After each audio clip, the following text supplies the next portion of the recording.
Get taller when he come in, though. You're not gonna get taller. I could look taller.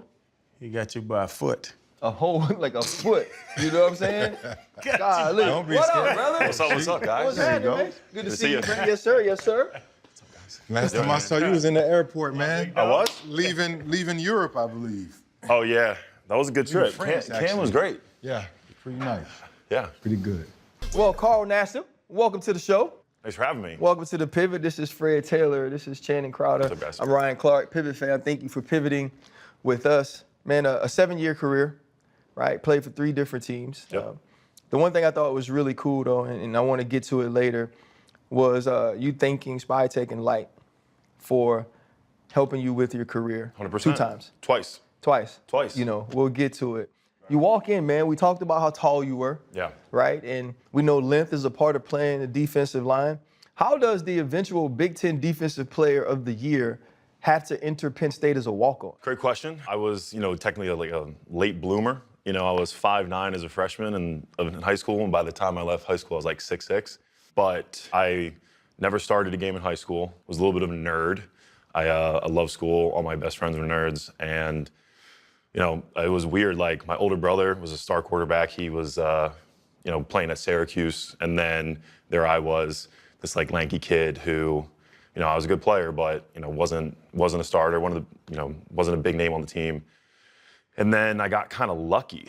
I played against Skylar Morningweg. He was you remember Morningweg? He was OC for the Birds for a while. So my last game in high school, I played against his son, and I had like 3 sacks, and it was like I got in the local newspaper, and that was kind of what got me the walk-on spot. I got really lucky. When did it click, though? Because Big Ten Defensive Player of the Year, you were a walk-on. When did you know it clicked? I don't know. I remember when I got to Penn State. If you've ever been to the Penn State football building, they have this huge wall of All-Americans. Have you seen it? Yep.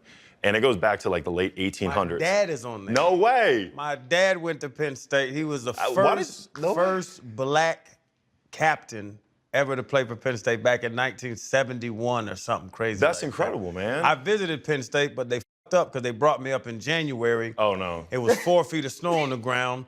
Me and Courtney Brown Yeah. sat in a room, and the girls, and we sat there and watched the sitcom, and I was like, this is the worst school ever. No, that's bad. That's a bad look. That's why they have spring games. Why didn't they bring you up in the They spring brought game? me up there January 11th. Yeah, that's a bad look. I mean, I remember those winter workouts at 5 a.m., really tested you. They were the worst you could have possibly imagined. He's on that wall with me. That's amazing. But I remember being like 18 years old and walking by that wall every day, and I was like, I want to be on that wall. Right. For years, like that I was there, I was a walk-on. And this wasn't like the fun days now of walk-ons that they get brand deals, that they're doing all these cool things. Like, I had to pay to eat with the team. We didn't even work out with the scholarship kids. Like, it was a different time for walk-ons, and I still wanted to be on that wall. I have some history with. It was pretty tough. Billy O'Brien, Billy O. Yeah. Yeah, talk about the moment in the spring game when you told him you were going to make it to the NFL, and he kicked you out his office or something. You Yeah, felt it man. was disrespectful. That was the worst kind of moment where, you tell somebody your dream and they just kind of shoot you down. So I think I was like 19 at the time, but this was after the spring game, right after the spring game, where you do those like exit meetings, like after spring ball, like you go to the head coach. And I was a walk-on, I hadn't played yet, hadn't even like sniffed the field. But I knew I wanted to play in the league. Like, my brother was quarterback, he was about to get drafted. And so I go to his office and I say, hey coach, I haven't played here much, but my dream is to play in the NFL. He's like, let me stop you right there. I was like, oh, shit. He was like, for you to play here on scout team at Penn State would be a miracle. He's like, for you to tell me you want to play in the NFL is f***ing insulting. Get the f*** out. And I left, and I was like, man, I have never been, told something like that from somebody who knows the game. Like, that dude won 3 Super Bowls with Brady. You know what I mean? And there wasn't some like chump in the stands talking shit. Like, it was a pretty tough moment. Didn't really tell anybody about it for years because it was so embarrassing. That summer, right after the spring game, every day I was benching. I was picturing his face, you know what I mean? And so that summer, I gained 15 pounds of muscle, lost 10 pounds of fat, and then kind of turned my career around. So it was a catalyst to really, accelerate my time at Penn State. And, that camp, I had like 60 sacks in like a couple weeks. I was like camp player of the year. The craziest part about it was at the end of that camp, right before the season, like I had run out of money. I was paying for school myself, like taking out loans. And then I got a call on like the week before our first game. And it was like, yo, head coach wants to see you. I was like, damn, like it's over. They're gonna know I didn't pay my bill. Like this was fun. I'm glad I went out on a high note. Like I had a great time in camp. And then I get called up, and one of my best friends, Darren, was, walking up with me. He's like, what the hell's going on? And I get up to the top floor of coach's offices, and then my buddy Devin is walking out of his office. I'm like, what the hell's going on? And Devin looks at us, he goes, I just got put on scholarship. So me and my buddy Darren are like, is this happening for us? Is this because he was a walk-on too. We were all walk-ons together. Darren walks in first, I'm shaking. He walks out, doesn't even look at me. And he just like walks out. So I go back into, Billy O's office, and he's like, man, like, I know we had a tough conversation a few months ago, but like, you proved me wrong, and like, we're gonna put you on scholarship. That's awesome. It was like, if anybody knows football, knows what it's like to be a walk-on, knows like how hard walk-ons work, like that was one of the best, if not the best moment of my football career, because it was so make or break. And then I walk back down to the locker room, Darren is like sitting in my locker like this, and like, we just like hugged it out. It was cool, yeah, so. It was a big moment. Carl, but it's so easy to quit though. Like after hearing that, being a walk-on, knowing how hard it is, seeing what the other guys are going through. Yeah. You could have easily said, you know what, he's right. He's seen it all. He's Patriot, the dynasty, but you didn't. Why not? I think I've kind of always had this mentality. I never wanted to be mediocre in anything. I hate losing a lot more than I like winning. When I win at something, I have to like actively try and celebrate things, because I just feel like winning is something I'm supposed to do. And I feel like that's a lot of athletes, I don't think I'm that unique when it comes to pro athletes, college athletes, where you hear things, like you have to have a really good positive self-talk.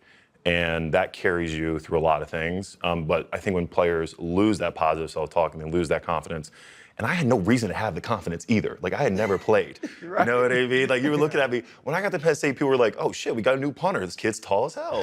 You know what I mean? I was like, no, I'm a DN tight end. I don't know where I'm going to fit in yet. Right. But I think the positive self-talk was what really kept me in it. You mentioned in that positive self-talk, I was an undrafted guy. Yeah. Right? And so when I wouldn't make the team, or when I'd get cut and get put on practice squad, I always had the fight that, this is why they didn't draft you in the first place. Yeah. Or they still believed the things they believed about you then. And it was always not difficult, but it was always intentional for me to not fall into that mindset. Yeah. To not believe those things about myself. You talked about that positive self-talk though. How did you use that when you got to the league and you were let go? Because when you come from being a walk-on to getting to that position, you could easily go, damn, I got cut. Maybe I was never as good as they thought I was when I was winning awards in college. I always wanted to be the best, and I had coaches tell me, stop saying that. Like, be the best you can be. And I was like, man, that. Like, that is the worst advice you could give anybody. Yeah. Like, strive to be the best you can be. Lame. You know what I mean? I wanted to be the best. And was I the best? By no shot was I the best. But like, I know that I hung my helmet up. It's like I gave it everything I could. And I feel like if you're aiming for the best you can be, that can get kind of, blurry of like what you're striving for. And if you're always comparing yourself to the best and not just making up fake milestones, it just really carried me through a lot more. But getting fired multiple times is pretty humbling. I got fired on Hard Knocks. Have you guys ever been fired on Hard Knocks? No, I never. Okay, I got that one on you guys. Yeah, that was tough. International television, got fired. But then I got picked up right by the Bucks. Jason Light picked me up, and I think Spytek's now at the Raiders too. I got to text him. Yeah. But twice they picked me up after I got cut. So those guys are the men. Well, I'm sure at your size, you could have went to a smaller school than Penn State. Like you said, it's funny you say that, like, set your goals at being the best you can be and all this stuff. You could have went to Western Kentucky and had a scholarship. You could have went somewhere and had a scholarship. But those guys that set their goals to play at Penn State, a lot of dudes ain't gonna be like you, bro. They're not gonna be called up in the office. Yeah, I mean, when I was a senior in high school, I was like, again, I was kind of a nerd. Like, I wanted to go to med school. I got my degree in biology. I got all my med school prereqs. That's kind of the track that I wanted to go in. And so when I got the call from my dad, hey, Penn State offered your walk-on spot, I was like, oh shoot, let's go there. I was gonna go to a school in Philly and just become a doctor in Philly. So I wasn't even thinking about playing college ball because my high school experience was so shitty. And then when I got the call to Penn State, it was like, this is the opportunity of a lifetime. Penn State's, you know, as you know, guys, is like one of the best football programs in America. So I couldn't pass that up. You really are a nerd, man. Yeah. Like you, bro, I remember seeing you on Hard Knocks, Yeah. right? And you're on the board and you're telling people, you're like, hey man, so if you got $1 million and it increases by this, and then it increases by this. It's crazy, and though. you're like, in this many years, you'll have this. And then everybody was like, well, Miles got 30 million. What's he Put gonna-" that on the board. I remember that, man. What was that moment about? And how did you forget that the cameras were rolling? Because you're giving a freaking financial TED talk to football players. I will give that talk whenever, however. I mean, it's so important. A friend of mine just gave me a Tony Robbins book, and it taught me, I remember reading like the math over 30 years, what if you just invest it, get 7%, you know, 7 to 10% every year for, you know, as a long-term investor, what that can do for you, and creating generational wealth for, you know, marginalized communities, what that could do. And I was like, this needs to be talked about. I said it in a very interesting way. You know, I was emphatic, to say the least, about, you know, I do curse a lot, but that was one of the more colorful lessons that have been told. And it's important. I mean, like, financial literacy, financial wellness is wildly important. I've been trying to be an advocate for that for like years. How does that go over? Because I'll say I was the wild strip club, man, Yup. get the hell out of here with that stuff. I was the wild guy. So that clip of you doing that, I'd have been doing it back like, man, what the hell is this big-ass white boy talking about, man? Get out of here. How did that go over? This is great. But I guess being a nerd in the NFL locker room.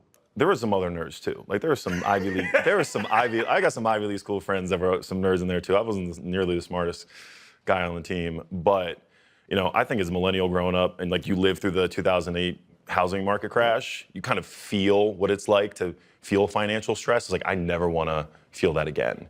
You know what I mean? And being super frugal is like the best way to insulate yourself from, you know, stuff that's happening in the market today, right? Like, people who don't do a good job at budgeting and like taking care of their finances, they are sweating bullets right now. But for people who do it day to day, in the, you know, best of times, they're you know, keeping their budget, they're chilling in times like this. Like, I really, you know, you talk about the strip club. I think I've been to a strip club a couple times, but, you know, I lived in Vegas for 2 years. It was incredible. Yeah. So it was so fun. Like, I'm a king of blackjack. But, you know, we would be at the Marquee Lounge at the Cosmopolitan. You guys ever been there? You know, like, there was, you know, freaking Lil Jon was playing. There was DJ, and I was like, this is incredible. And I'm sitting there with my vodka sodas and having a great time. And then I see all these guys, they have tables, you know what I mean? They're all the sparklers are getting all of it. And I'm like, I go to my friend, I'm like, yo, are we living life wrong? Like, should we be doing that? Because we know we're making 8 figures, and these nerds are like here for a bachelor party or something, right? Like, we should be doing stuff like this. And he goes, hey man, like, they buy bottles, we buy properties. And that kind of stuck with me. You know what I mean? And that was some gangster shit right there. Like, that was, and to this day, I mean, I bought a property here in New York last year, and I'm really proud of that, because the only reason why I could afford it was because how tight I was with my budget for 7 years in the league. Like, I was tight with it. Yeah. And I just encourage all athletes, and now that these college kids can make money, they need to be really good with it too. We kind of skipped over it a little bit, but you went from wanting to be drafted, being overconfident for a moment, to finally getting drafted. Yeah. Go back to draft night, that experience, and then the locker room, actually getting there and going from being confident to, were there ever a moment you felt intimidated? Yeah. I got drafted to the Browns, and I had to go against Joe Thomas in camp. That is humbling. You know what I mean? That's intimidating. And he's a nice guy. Like, Joe's the best tackle of all time, and he could have been the meanest guy. And he's a great dude. But I do remember, I think my first preseason game was at Lambeau, and I remember like walking out onto the field with my buddies, being like, oh, we're in the NFL. Like, this is crazy. A year ago, I hadn't even started a football game since 8th grade. You know what I mean? That's a crazy year. Right before my senior year of college, I never started a game since 8th grade, and then I was walking out of the tunnel at Lambeau Field a year later. You know, it was pretty incredible. Yeah. And I wasn't so much intimidated, because I did kind of feel like I was that dude. You know, leaving college, I had like all the, you know, excitement of it, but we did go 1-31 my first 2 years in the league. That's crazy. That was tough. Yeah. Like, that was really tough, because all athletes usually want to be winners, you know what I mean? And then, you know, when you win a championship, when you are on a good playoff team, those guys like stick around, you know what I mean? But when you're like on a losing team, people, that guy's been a part of a losing culture. He doesn't know how to win. So it's kind of a lot tougher than you think to be on those losing teams early on. Carl, to go back to the Hard Knocks moment, the financial stability talk, and part of that sort of education for those young men, you say, and I was going to meet Taylor Swift and I almost bought a Rollie, but I didn't because of this. And what I want to get to is, in that moment, did you feel like you had to bring up a woman or sort of phrase it that I was going to meet Taylor Swift and here's my Rollie because that's what you did in locker rooms? It's a great question. It's a really good question. First off, I gotta say, I've been a Taylor Swift fan way longer than all these other bandwagon fans. Excuse me. And also, the closet door was made of glass. I mean, I was the biggest Taylor Swift fan my entire life, and I don't know how anybody didn't see that. I don't know, man. I've never been asked that question before. That's a good question. I think there was probably there was a ton of things that I would say to like curate, a look of like, oh, I was straight. Oh, I wasn't gay, obviously. Didn't have a guaranteed contract. I was very worried about getting outed, and I didn't want to, have all the work that I put in at Penn State my entire life kind of be taken away. So I guess that is one of the more funny moments of where I was kind of putting on a little fake show to try and, show that I was. If you had been trying to put on a fake show for so long, what finally made you comfortable on June 21st of 2021 to be very straightforward and say, oh, by the way, guys, I'm gay? Yeah, I knew I wanted to do it for like years before that. There was a few catalysts that really were like, yo, you gotta do this. Two big ones. First one was my uncle, who was my mom's youngest brother, was gay. And my mom was 1 of 12, Irish Catholic. And so he passed away in about end of 2019. And I was only out to like my siblings and my close friends at this point, and my parents. And when he was passing away of cancer, my mom called me and she was like, you gotta go down and see Uncle Bill. So I was playing the Seahawks. I didn't tear my groin, but I like pulled my groin bad in Seattle. So I get the call, fly back to Tampa. Then I had to fly the next day up to DC to go see him. And he was doing better like the year before, but I saw him on his deathbed and he was in a really bad shape. And I came out to him. We're from a huge family. I have 44 first cousins, and he was the only gay guy gay person in the entire family. When I came out to him, he and his husband were there, and he was like, this is the biggest weight off of my chest. He's like, I'm not the only one. And like those words, I'm like, man, there's probably so many people out there that are gonna feel that same way. And so I felt really charged after that. And I do feel, I'm not regret, but I was like, oh, if I could, in a perfect world, I could have come out earlier and like kind of been his backup. You know what I mean? Kind of could have been there for him a lot more than I was. And that really spurred like, hey, I gotta do this, And then 5 months later, I signed a great contract with the Raiders, had a bunch of guaranteed money, and I felt like, damn, like now they can't touch me, right? Yeah. So there was I was like, this isn't even like something I want to do, this is something I need to do. You know what I mean? I have been gifted so many rights, so many freedoms that the previous generation in my community did not have. It's like, I can't just sit on these and rake it in, especially when I have the guaranteed money, especially when I have a really hard touch point of what it was like, you know what I mean, for the generation before me through my uncle. And then COVID hit. And then, right before that, I think George Floyd got killed. Mm-hmm. And so there was a lot of turmoil with the NFL, with social justice, with COVID. There's a lot going on. Mm-hmm. So I actually read the room in 2020. I was like, this isn't the time, Carl. Like, you do not need to add anything to this. So then I waited until 2021. I knew I wanted to take a lot of that attention and bring it to the Trevor Project. I'm not sure if you guys are familiar with the Trevor Project. Donated like $100,000 right away. Yeah. And then the NFL matched it. I'm now on the board of the Trevor Project, which is great. They're an amazing organization, but I knew it would get a lot of attention, so I wanted to make sure that attention got put to a good place. That's awesome, man. I've never heard the closet door was glass. Yeah. Did people know? I've never heard that phrase. I'm at a Taylor Swift concert and like losing my mind, and like everyone's like, oh, that's cool, you know what I mean? Like, I don't know. So yeah.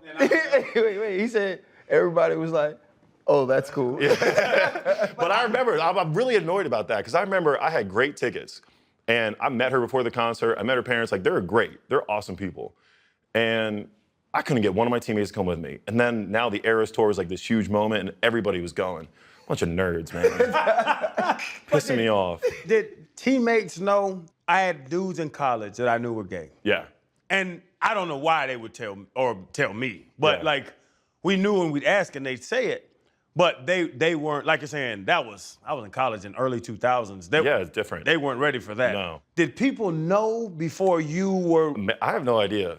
Maybe. Really? I don't think so. I mean, I wouldn't have a girlfriend for a long time. They'd be like, you get weird looks. So it was like, I have no idea. I can do a poll. You know what I mean? Yeah. And I could ask people like, hey, did you know before I told you? I have no idea. Yeah, it kind of all went down as perfectly as it could have. I feel very lucky and really blessed and grateful that I got to come out and be supported. So many people before me came out and they got ostracized, they got fired, they got all these different things. Mm-hmm. And so that's a big reason why I work with the Trevor Project, because we help, the LGBTQ youth. And I was like, I got to pass this down, right? Even in that community support, like after you came out, your coaches, teammates, was there any one moment that you felt like extremely touched? Or, you know what I mean? Yeah, like by there are a bunch. their reactions? Yeah. It's cool when my family gets approached by people saying like, hey, what Carl did like really helped me come out, help me, have a tough conversation with my family. Those are really cool. And it's the biggest blessing in the world. I've had so many people come up to me still to this day. I mean, it's about to be 4 years later and it goes by like that. And we're still talking about it. You guys, are great allies to like give a voice to people like me. So like, all these moments are still happening. I would have to make a very, very long list. Yeah, it's just, I can't even count how many cool moments have come from it. So kind of full circle for you right now, it could be Kalen Saunders of the New Orleans Saints. The man. I just DM'd him the other day. Yeah, so his brother was a backup dancer for Swift. For Taylor Swift. Yeah. And he's now putting on an LGBTQ friendly camp. 10 out of 10. When you think about where you were and trying to make sure you were secure before telling the world that you were gay, what does it say about the progression of football that now an active football player could be doing this for the LGBTQ community? It's incredible. Shout out to their parents for like having two incredibly successful sons in two very different industries. Like those guys are killing it. I had so many people send me that, and I was so proud, so thankful that he was doing that.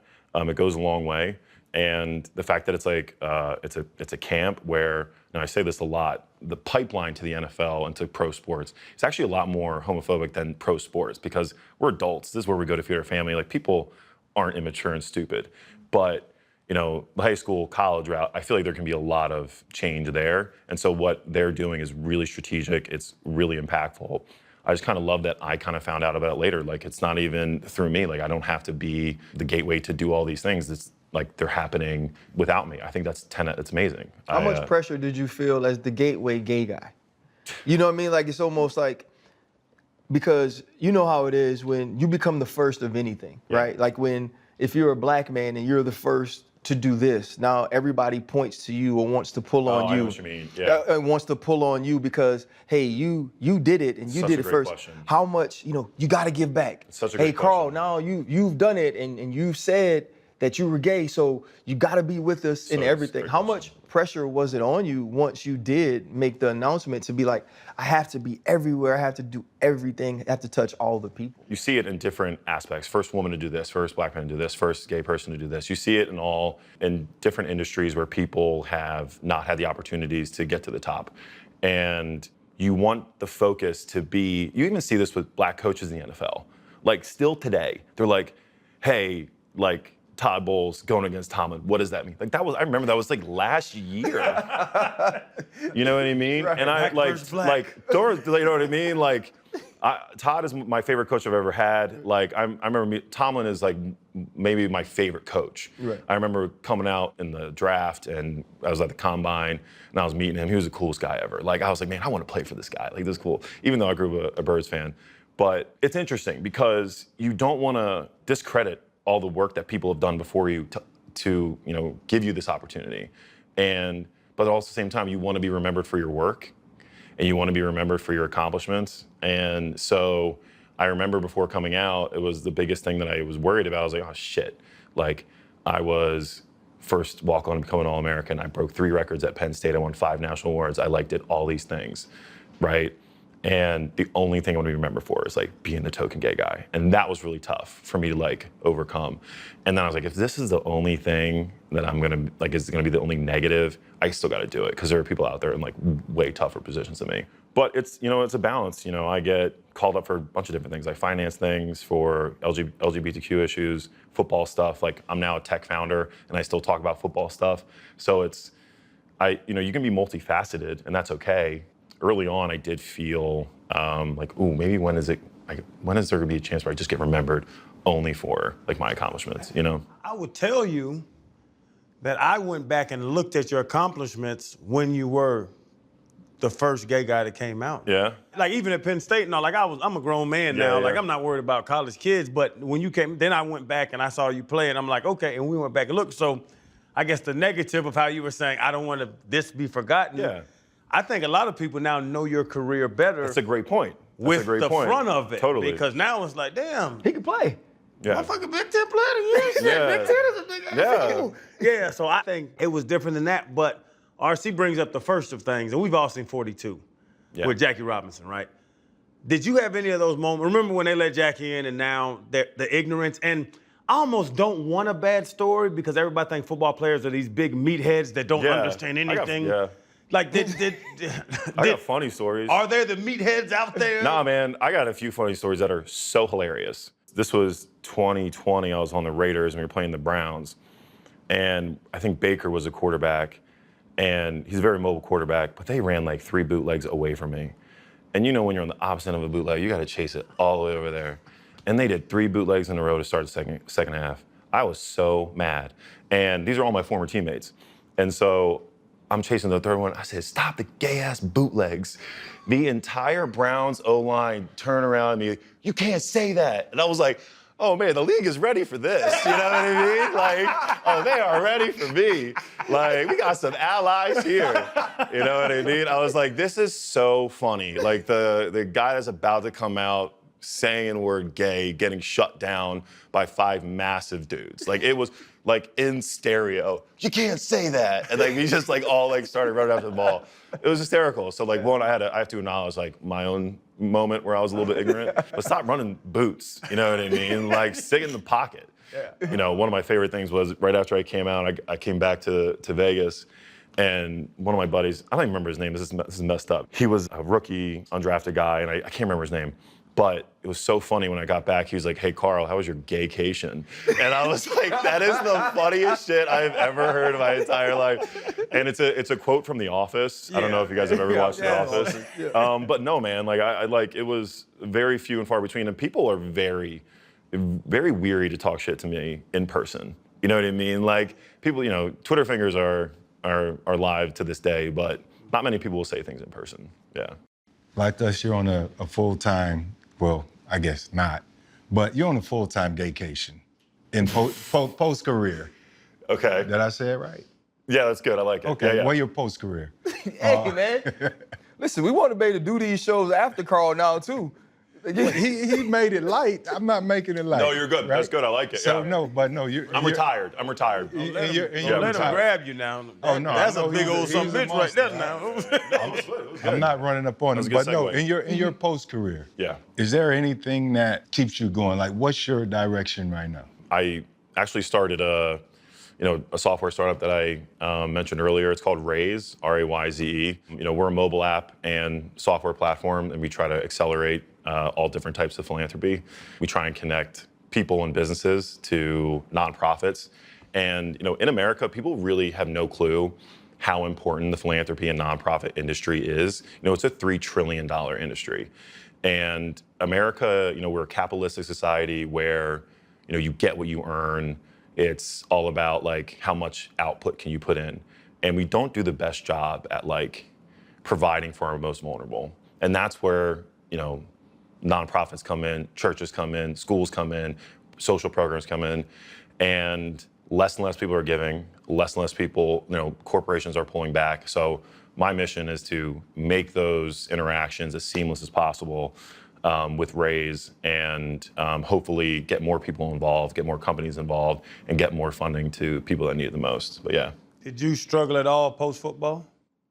Nothing too serious. I mean, I love my job now. Being surrounded by athletes, they're the most passionate, hardworking people in the world. Now I get to talk with nonprofit CEOs and nonprofit people every day. Those people are the most passionate people you ever meet. They take low salaries to help out people in really tough situations, and they do it because out of the kindness of their hearts. They could go into the private sector and make much more money.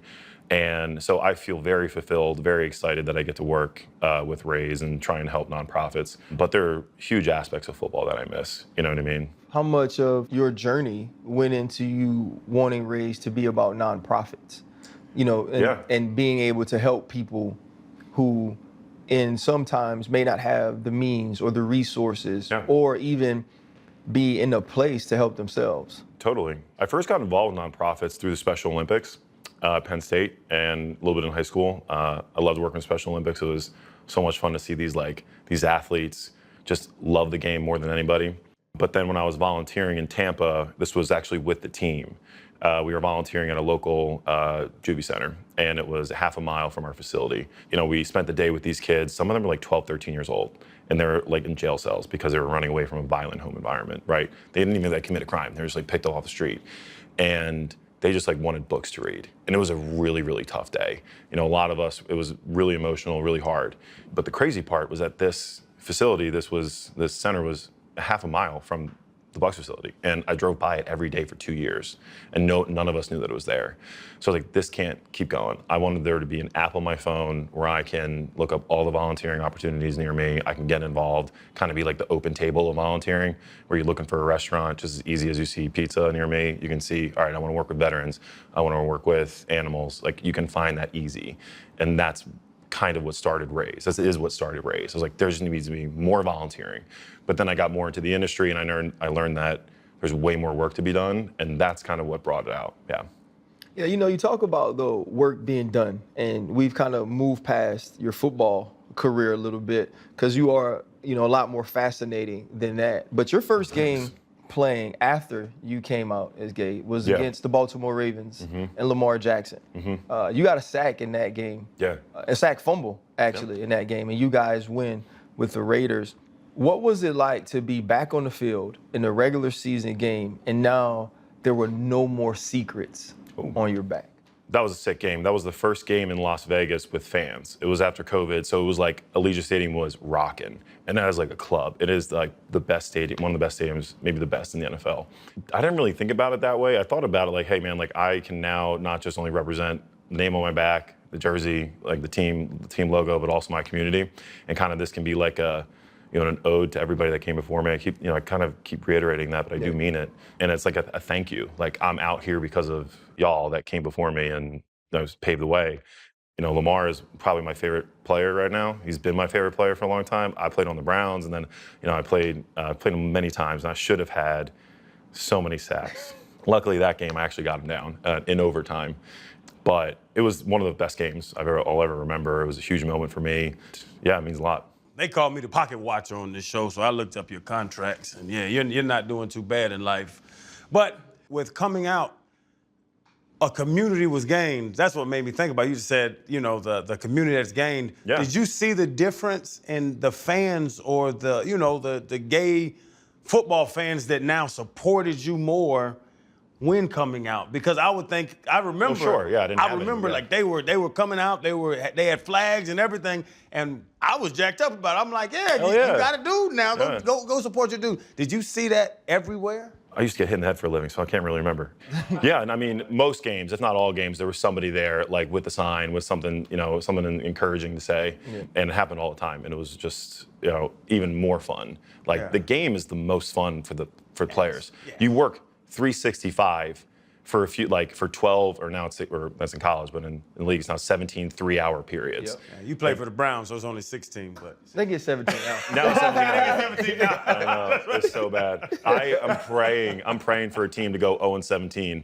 So like we're not the worst record. You know what I mean? Like us and the Lions are 0-16. Yeah. I'm like, can somebody go 0-17, please? Yeah. But no, it was awesome to see the fans that came out to support me after coming out. I was asking that to say, like, the negativity of it, like you're saying, the Twitter fingers, nobody's gonna walk up to you on the damn street downstairs and say nothing. But the negativity that you did get, the positivity offset it. And it was almost surprising to me. Like, I loved watching how the community embraced you for being the first. Yeah, absolutely. And I was a walk-on at Penn State, and I was on the Browns at 0-16. Like, I have heard it all. You know what I mean? It wasn't an easy journey for me to get to be, on the Raiders to come out. So I had some pretty thick skin. But 10 times out of 10, the positive outweighed the negative. I do kind of want that to be like a takeaway for people. Like, hey, people are going to say shit, but the positives are going to outweigh the negatives, tenfold. When you do look back on everything, your career, your post-career right now, building Rays and everything that you're doing,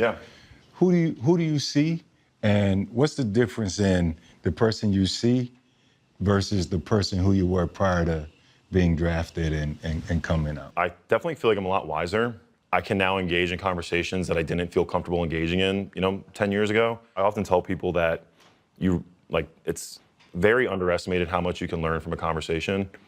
And I've had great conversations over the last 7-10 years, but now being out, being able to have more meaningful conversations, I've definitely learned a lot more, a lot wiser than I was, just to have a better perspective of life, like what actually matters, what's important. And it's cool to look back. I was just, had dinner with a friend last night. We're like, damn, time moves very, very quickly. You know what I mean? It moves very, very fast. And it's good every once in a while to look past. I always look forward to the future. But it is good to look back and make sure that you have grown and that you have become wiser, because a lot of people go through their entire lives and they're still stupid as hell. You know what I mean? Yeah. Speaking of looking back, there's going to be something really cool done with the jersey. Hell yeah. You wore in your first game after coming out. Talk a little bit about that. Yeah, very excited to announce. So that jersey that I wore against the Ravens, my first game as an out player, will now be displayed at the Smithsonian National Museum of American History in D.C. And they reached out to me last year. They said, hey, we would love to add this to our collection. I said, absolutely. Like, this is huge. A little bit about me. I love museums. I love history, I love football, and I love the gays. You know what I mean? So this is a combination. This is a combination of everything. Right. It really is. Like, I don't get excited about a lot of things, but this is so dope, and I'm really excited. And it gets put on display May 21st. I can't wait for my family to go see it, like all my friends to go see it. And again, it's like, hey, this is a thank you to people that came before me, and like, I really didn't do much for it. I was gifted all this, right? I was gifted these opportunities. Like, I earned my spot as a football player, but like I was gifted all these opportunities. And, a big shout out to the museum for, having that representation and telling gay stories, because history is not an accurate depiction of a sequence of events. It is actually curated stories. Like, people choose what stories and how they get told, subjectively. It's not objective. So I really appreciate the Smithsonian for saying, hey, this is an important story. We want to make sure this gets remembered, because there's a lot of stories throughout gay history that don't really get included. So I feel very thankful. That's awesome. That's dope. I'm really pumped. I love DC. I love the Raiders, and I couldn't be happier. In the gay community, is dating a football player a flex? Because Channing wasn't cute. Don't talk bad about me. Chan wasn't cute, but he played football. Yeah. Right? So because he played football, had money, was on TV on Sundays, he had opportunities to date people. Are you speaking? I'm retired now, so I'm old news. I'm old news. I don't know. I wish, you know what I mean? But yeah, you would see these ugly-ass dudes being around like the most beautiful women. I was like, they don't like you. But I will say this, like, I'm a funny person, objectively. Like, I think I'm one of the funnier people that I know. When I got to the NFL, I would tell stories or jokes that maybe were like B jokes, maybe C+. Like, they weren't like good jokes. And I would get the biggest laughs. And I was like, you guys are not laughing at me for the right reasons. I know my A+ material will hit time and time again. So like, it wasn't so much like, oh, I needed it from people that I wanted to date. It was like average people were, buttering up to you. So NFL players, athletes, they don't think that you're funny. they don't think that you're good looking. They just like, they want the status, yeah. To that point, And you though, experience this personally. How's yeah. that? Me, And listen, personally. I'm funny as shit and I'm Yeah. beautiful. Yes, you are. Yeah, thank you so much. You got it. I got my teeth done Yeah. too. Shit. Same, Carl. Invisalign. Yeah, no, I got them. I got veneers. I got them nice. to shave them bitches down and put new ones in. Killing it. When you look at your life now, Yeah. though, do you feel like it's the same if you never take that moment in 2021? I'm sure a lot of things would be different. I would still be out, still be kind of living my best life. I do think that I wouldn't have had all the great moments and connections with people that I did over the last few years. So, yeah, there's got to be a ton of things that would have been different, but I'm super thankful that I did it the way I did. And with that, what do you say to the next Carl?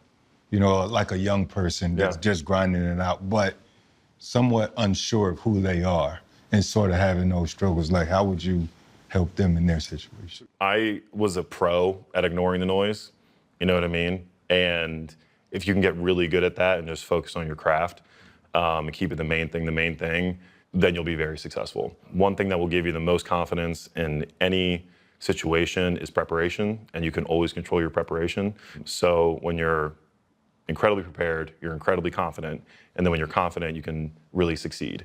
If you're worried about what could affect your career, then just make sure your career is bulletproof. That's the first way to do it, and that's kind of what I did. Like, my career was essentially bulletproof when I came out.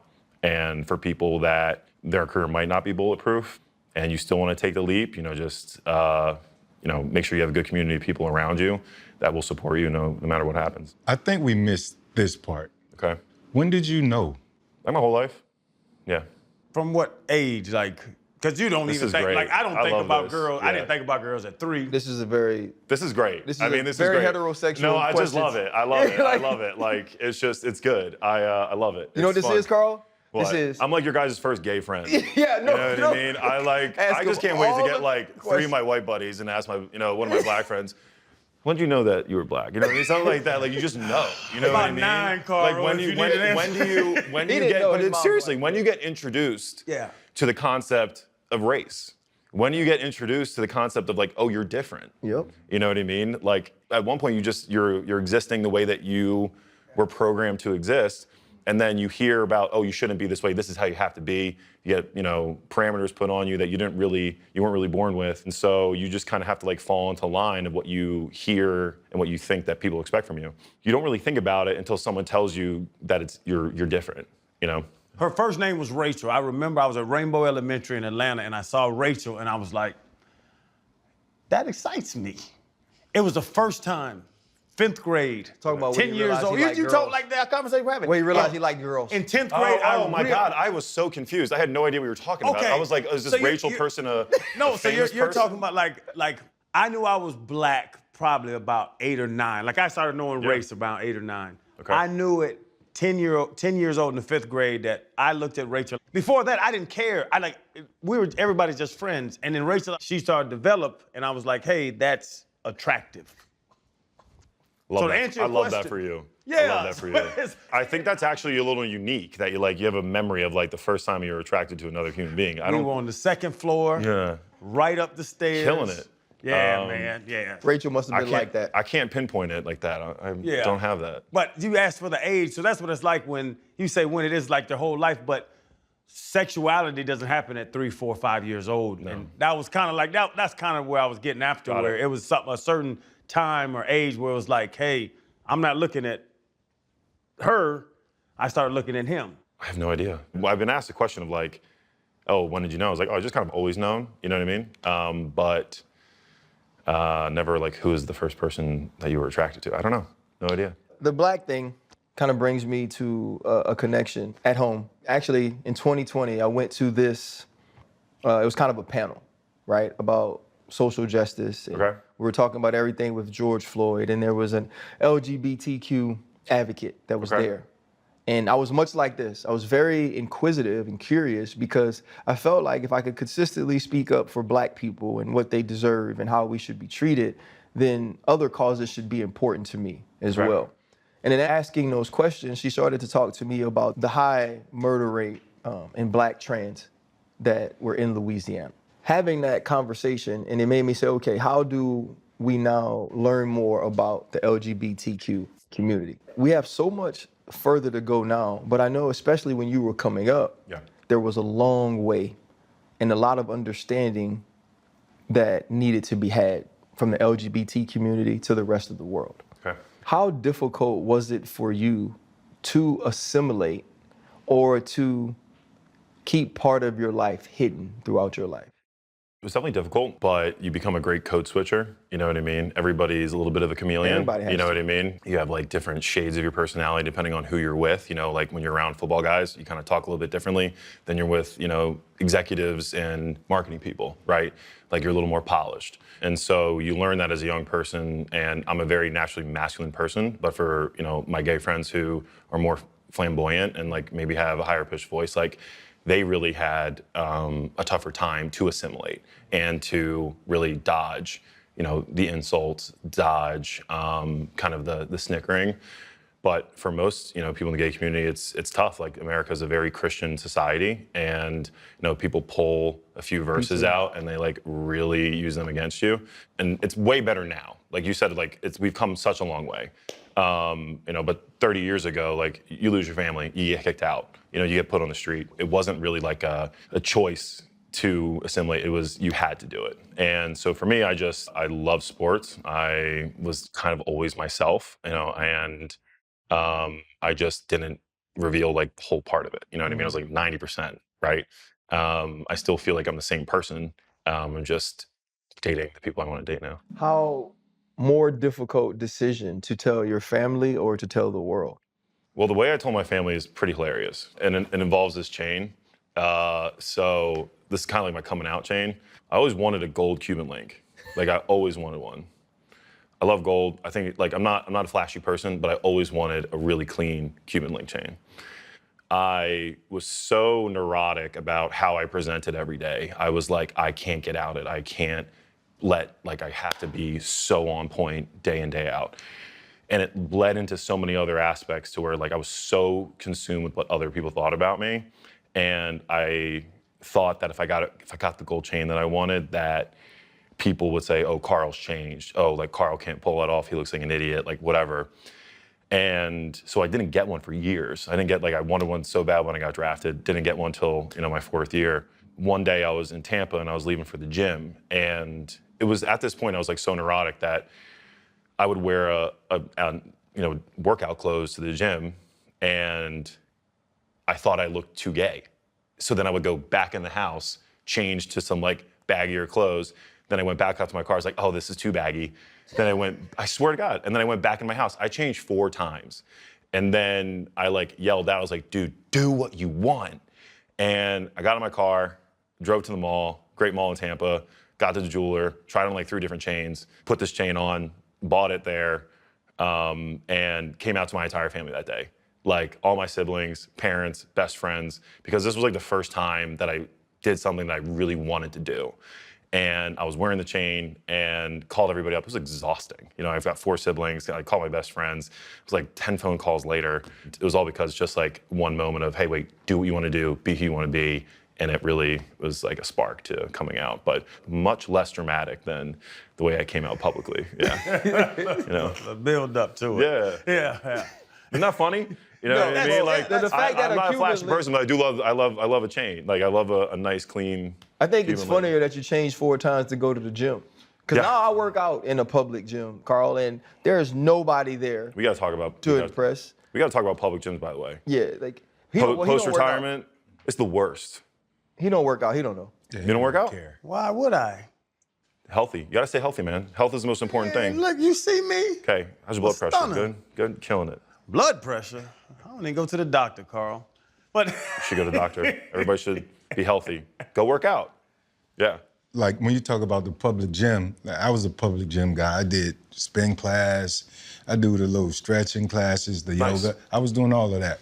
And the conversation does get a little heavy sometimes. You got people who want to come up, talk about your career and all that stuff. Yeah. So what I ended up doing was I took full advantage of the NFL trusts. Oh, They yeah? have the thing at the YMCA where it's free memberships. I didn't know that. Yeah, for your entire family. You or your entire family, they take care of all of that. So I got the free membership at the Y, so I don't hesitate to sneak into the Y. So it's not as like overbearing as like the public gym because it's less people. Yeah, absolutely. Why do you hate the public gym so much though? The etiquette is atrocious. Yeah. These people have no idea how to work out. And they grunt with 25 bench presses, and I'm gonna lose it. You know what I mean? This is yesterday, and I was repping out 225 like it was nothing yesterday, listening to like a sad Taylor Swift song. You know what I mean? And I got this nerd next to me, benching 95 pounds, slamming it back. And like I turned, I look at him, like give him the death stare. It's terrible. The etiquette, you know what I mean, in normal people gyms needs to be studied. Okay, if we're gonna like change culture, it's gotta start there. It's so bad. Let me vent Carl, here really quickly. Are you a gym snob? Nah, I'm a gym rat. Like it's the Swole Factory for me. Like I'm in there to throw weight around. I get in and get out. I'm not on my phone. Everyone's on their phones for way too long in the gym too. You know what I mean? And like I'm sure you guys love this, but like, why are women in underwear? Like, why are women in bras? You know what I mean? Like they're butt naked. Like you guys love it, good for you guys. You know what I mean? But like, give me a break. Like, what are we doing? And I just like, I'm in the gym yesterday and these like beautiful women walk by in bras in the public and they're just working out. So I'm a big feminist. Like the girls and the gays, we got it locked down. And so I don't really get it. But the gym etiquette is atrocious in America and we need to fix it. Carl, I'm gonna be honest, man. Like you weren't gay until like just then. Oh yeah? Yeah, A little bit of the code switching went in? You know, leave that a little bit out. He was like, I'm benching, I'm throwing around 225, listening to a sad Taylor Swift song. Yeah. That was the first. It was outrageous. The guy was slamming the thing. I'm pissed. You know what I mean? You know when like somebody gets angry, like their like inner something comes out, you know what I mean? Like that's probably what happens, you know? I really want to ask you, are you a fan of Taylor and Travis? Like that whole union? I'm a big fan of T Swift. The Chiefs beat the crap out of us so many times. So I think Travis is a great player. He's one of the best tight ends of all time. And I hope that like they're the best. I mean, I don't really care about like public relationships, but I love that they're happy. That's awesome. They're like kind of the biggest power couple I've ever seen. Damn. Like Jay-Z, Beyonce? That's number one. My man. Actually, I don't know. What? Jay-Z's the best rapper of all time, I think. Back to power couples. Are we gonna see Carl Nassar power couple come out and like have big nuptials and? I'm single. I don't know. I have no idea. I'm a very private person when it comes to that stuff, so I don't feel like I'll be one of those people that like invites a magazine to their wedding or some shit like that. Yeah. People are gonna want to get the picture of your wedding. I'll be irrelevant by then. You know what I mean? You know what I mean? He said it. Even People, but like People Magazine and all these I'm other. talking about, Yeah. They won't get a picture from me. The rest of your life, you're gonna be the first openly gay active football player. Yeah. That is never gonna change. And they're gonna talk about Rays and they're gonna talk about being a walk-on, the conversation with Bill O'Brien. All those things are gonna happen, but at some point in the header, that's what it's going to read. And so when you get married, bro, it's gonna be a big thing. Or if you're ever just even caught walking down the New York streets holding hands, it's gonna be a big deal. You're not gonna be able to outrun that. I don't think so. I mean, I've been in relationships where I walk down the street holding hands, nobody's ever stopped me. It's not that big of a deal, and that's kind of like my thing is like, I hope in the future it's not a big deal, and it is irrelevant, and I hope that there's a future where like people don't even feel like they have to get in the closet because people go into the closet because they're afraid. They're hiding part of themselves, right? And so I remember when I came out, I said, I hope there's a world where you don't have to come out, and the reason you don't have to come out is because you never have to go in, right? So like kind of what I view as future is that we kind of just see each other for our shared humanity and not what makes us different. That would be really cool to see down the future, Carl, we always ask our guests their biggest pivot in life. That's that one moment you can look back on and say, with this happening to me or for me, I wouldn't be who I am right now. I think the biggest thing for me was getting my scholarship, for sure. That was such a, I don't want to sound like it's cliche, that was such a pivotal moment for me, getting my scholarship. It was. If I didn't get that scholarship, I don't think I would have stayed at Penn State. I think I would have had to drop out. I think I would have to go on school like at a community college and like finish my degree there. Luckily I was able to, prove that I was, worthy of a scholarship, and had a good career. So without a doubt, that was the best, best moment. Well, man, we've been trying to get this done for almost a year. We really have, yes. I've been really wanting to get this sit down, and I think you have a perception of what someone could be and how they may be, and then you get to sit with them, and there's so much more than that, man. I appreciate your openness, your candidness, your humor, and also though, like the ability to show people that this is actually what a locker room looks like. People who have commonalities, people who have differences, but those differences don't matter when you got good-hearted people sitting around chopping it up and all have one goal. I miss this part of football where you make fun of each other. You just it's so honest, it's so nice, it's so lighthearted, and this was awesome. One of my best favorite interviews. Man, thank you so much. Yeah, bro. thanks you guys. Appreciate it. Hey, my dog. You're the man. Hey, vacation is funny as hell. I'm hot. I appreciate you, bro. You guys are awesome. Oh, yeah, son You on guys your got back. great questions. We tried, bro. We tried to work. I get the worst questions ever. I get, what was it like playing with Tom Brady? Some nerds asking me the dumbest questions. I'm like, he played with me. You guys get it? What up, my boy? What's good? My man. Big dog. What's up, babe? What up, dog? Congratulations. Appreciate it. What's up, bro? How you Yeah, sir. Chilling. Bro, I'm still laughing when old boy said you was looking like a black and mild. He did, though. Said Lil C didn't have no calf muscles. Yeah. For the longest time, though, I'm from the West Coast, so I didn't think I was going to want to live here, but I love it. But Jersey different. Jersey out here is different. Jersey, this more country. So people, you got, I got deer and turkey in my backyard, and let me come out there with my... you come out there with a bow, them mother be back there. Light some ass up. Yeah. Bro, why you always trying to kill something? That's what I do. That's what country do, man. We want That's what Chuck me back there. You be like, let me come in your backyard with a bow. I'm like, nah, okay. I want to tie something up. Yeah. It's culling the stock. Culling the stock? You gotta cull them, cause there's so many. You gotta knock down a couple of them, and That's then where the deer are right now. So many deer they just run around. So the dummies, it's a natural selection. So the dummies that can just sit in the field and look around, you shoot their ass, and the smarter, bigger ones will continue to grow and will mate, and then they gonna make smart big ones, and then cause you gotta knock off the dummies. Like sports. Makes sense. So like if it was like a people thing, you wouldn't be here no more. Who, me? Yeah, you'd be out of here if it was a people thing. Man, I'm the man. I'd be skeeting and everything. Oh, here you go. CC Sabathia, welcome to the show. Hey, man, welcome to the Pivot, CC, man. Congratulations on the Hall of Fame. This is Fred Taylor.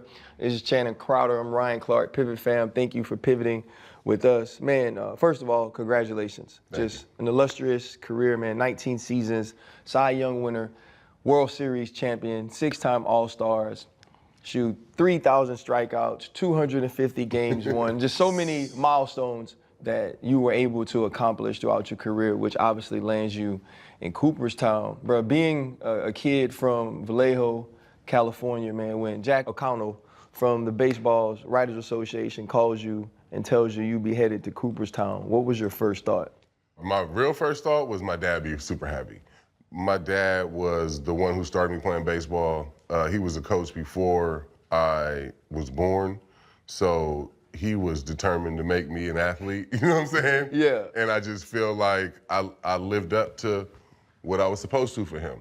I felt like that when I first made it to the big leagues, and then I felt like that when I played for the Yankees, and then I got that feeling again, when I got the call to the Hall of Fame, and it was just a real feeling, like you said, being from Vallejo, and the odds of me making it to Cooperstown from there are slim to none. And I think Pedro said it best first. He said, if a kid like me can make it, or a kid like him can make it from the DR, from Vallejo, then anybody literally can make it to the Hall of Fame, and that's how I feel.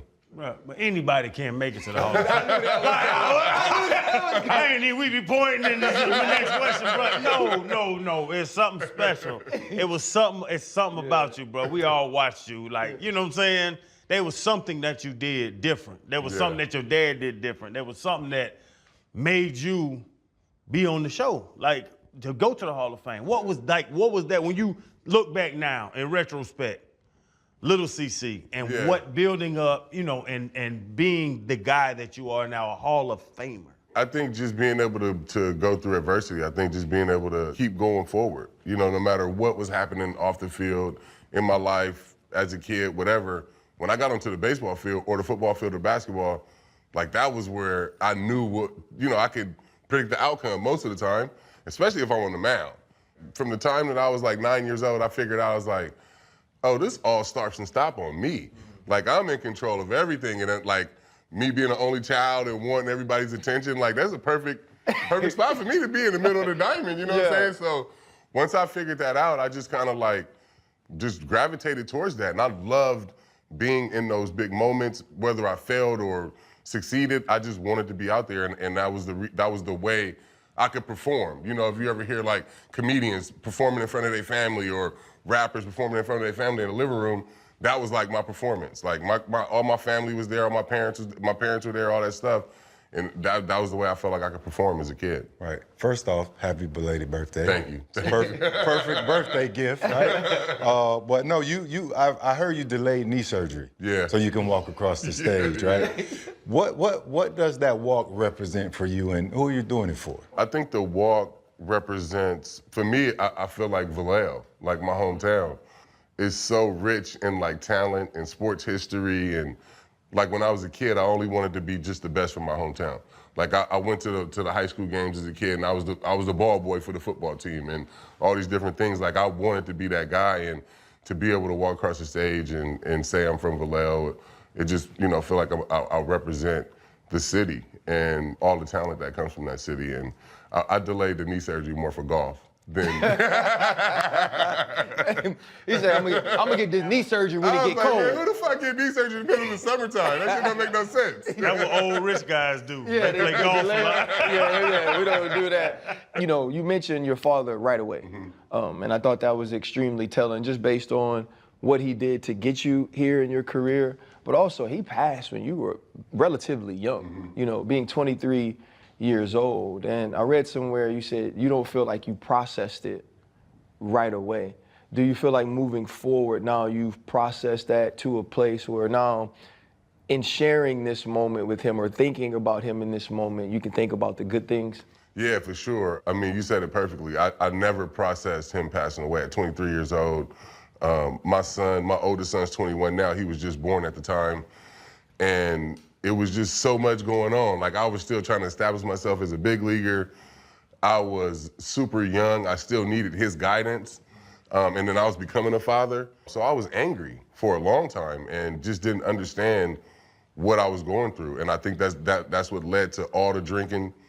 I mean, I think I had a drinking problem from the start, but I think that's what like pushed me over the edge. And I don't think I ever processed it until I actually went to rehab and had a chance to like sit down, let my brain shut off, and like really honestly try to figure out why I'm drinking so much. And being able to go through that process, go through the grieving process really at 35, 12 years later, and then understand what he meant to me, what he means to me. And there's not a day that goes by that I don't think about my dad.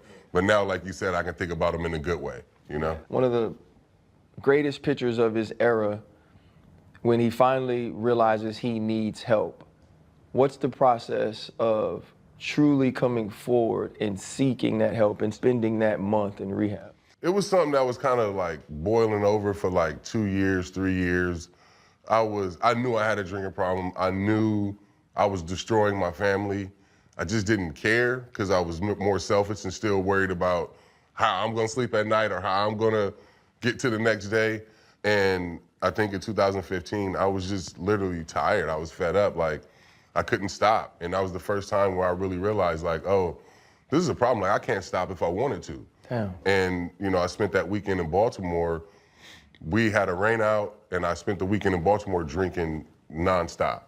And I went into the office and talked to Joe Girardi, and Chad Bowling was our mental conditioning coach at the time. And we called Brian Cashman, and they were on board. But the two people that I always give credit to the most is Dylan Betances and Chris Young. I'm forever in debt to them because they knew my struggle and what was going on as a teammate. And I went to them first and told them what was happening, and they both right away was like, you're making the right decision. You're doing the right thing for your family. Don't worry about us. You need to get right. And it was the best decision I could have ever made. And I'm so thankful for everybody that was there in that moment. I'm thankful for my family, my wife, obviously, but the Yankee organization for being able to support me and, my teammates being able to have my back. It was a good moment for me. And bro, it's something I asked recently to Kirk Franklin, because he said he had a porn addiction, and I was like, a porn addiction? Like, I like looking at naked people too. I like looking at, like, I enjoy porn. Like, what? Like an addiction. So for you to say I'm an alcoholic, but I just can't enjoy a couple drinks. Like, what's the difference between, I can go out, I have me a couple glasses of wine with the wife, and now I'm an alcoholic? No, for me, I was never going out to just have a couple of glasses of wine. Like, every time I was going to get fucked up. Every single time. From the time that I started drinking, though, like at 14, the first time I had a drink, I mean, by the time I was 14, though, I had already been like, my grandfather passed away and, all these different things. My parents had split up. I'm going through all these different things. And I had a drink, and the very first night I got up, and I was like, oh, yeah, this is where I'm at. Dang. You know what I'm saying? This is it. And it was from that time until I was 35, so basically 21 years, I never had a drink just with the intentions of it being a good time or I'm just gonna sip this. Like, it was always, I'm having 7 to 9 drinks, Long Island's, whatever it was never just, for a good time. It was always get up, always. Yeah. How did you recognize that? Because I drink. Yeah. No, I didn't. He stopped drinking. I didn't know. We'll have a couple drinks. We'll hang out. We're going to get on the flight. We'll grab us a cocktail. See, but if we were all together, we were in the airport, and back when I was drinking, and we would go to the bar, have a couple of drinks, like, you would have to carry me off the plane. There was no stopping me from getting up at the bar, or I could have missed the flight. You know what I'm saying? Like, it was always too far. Like, everybody else could go right here. I could never stop. It was always going too far, and it took me forever to recognize that. And yeah, I mean, that's why it took me to 35 to be able to go to rehab and say, yo, I need help, and maybe this is something that I can't do. And I think I was drinking, social anxiety, different things. You think you need to show up and be, the light in the room and all these different things. And once I stopped drinking, 1, I have way more fun, and 2, I have more fun socially. I don't have any anxiety going out socially because I'm myself. You know what I'm saying? And I know I'm not gonna ruin a night or say something fucked up and, be trying to call and, y'all, man, what happened last night? You know what I'm saying? Like, real talk. I was one of those guys. Yeah. So. Yeah, I don't want to pound away at it too much, but, you mentioned being in Baltimore for it, and you go to Joe Girardi. But you guys have a wild card game the next day, right? And you're in the midst of your career. The team is dependent on you as a leader. How difficult was it to actually say, you know what, I'm gonna go to rehab now, and I'm not gonna hold out? You know what was crazy? It wasn't, but every moment up until that moment, I had made every decision for baseball. And in that moment, that was the first time I made a decision for my family and myself. Got it. During my career. Every other decision I ever made was for baseball, to get better, to do everything on the field. And at that moment was the first time I ever made the decision for my family, for myself, to be a better person. I didn't even hesitate. And like I said, the way my teammates and everybody reacted made me feel like I made the right decision. They could have been like, nah, let's just wait. Let's wait. You know what I'm saying? Yeah, let's wait until October. No, wait after the playoffs. Then that would have made me feel like I'm hiding it. The biggest thing that helped me and that helps me stay sober is that everybody knows.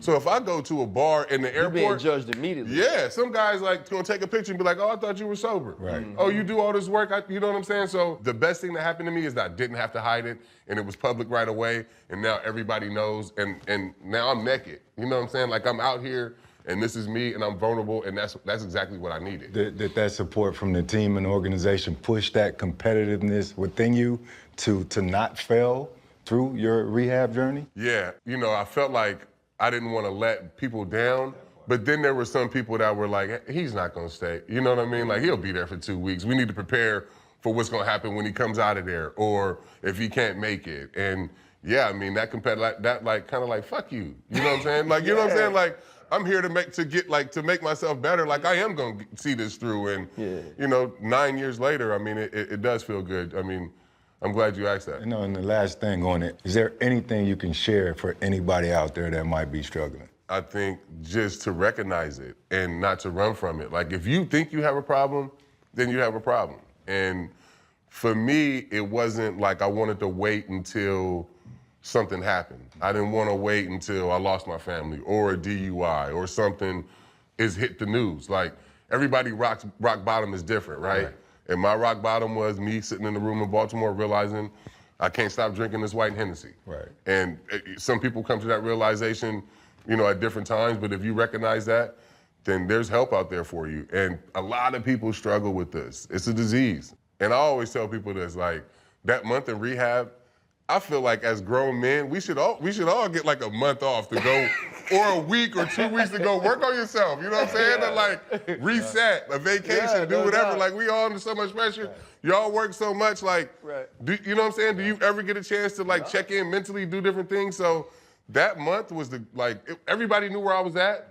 I didn't have to have my phone, and I was working on myself. It was the best month that I could have spent on myself. And that's beautiful. You mentioned that every decision you made was a baseball decision. This was the first one for self. When you become a husband and a father, self includes your family. And I know that had to be a big piece of it too. You just said, I didn't want to get to the point to where I lost my family. How much did they weigh into the decision as well? And how have you seen yourself change as a father and the husband and your family as a whole since becoming sober? Yeah, no, I think it was a huge decision. And I don't think I thought about that at the time.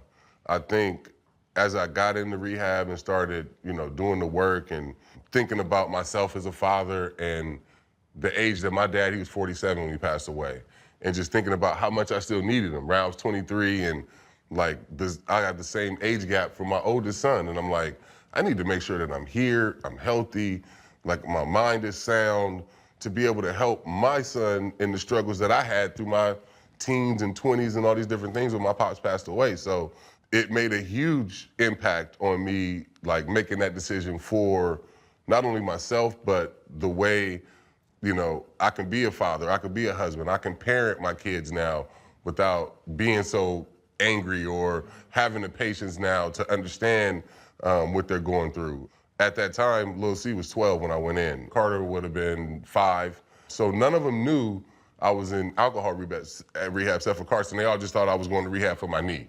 Because that was something that, you know, they're used to. So he was the only one that kind of had to really live and go through it.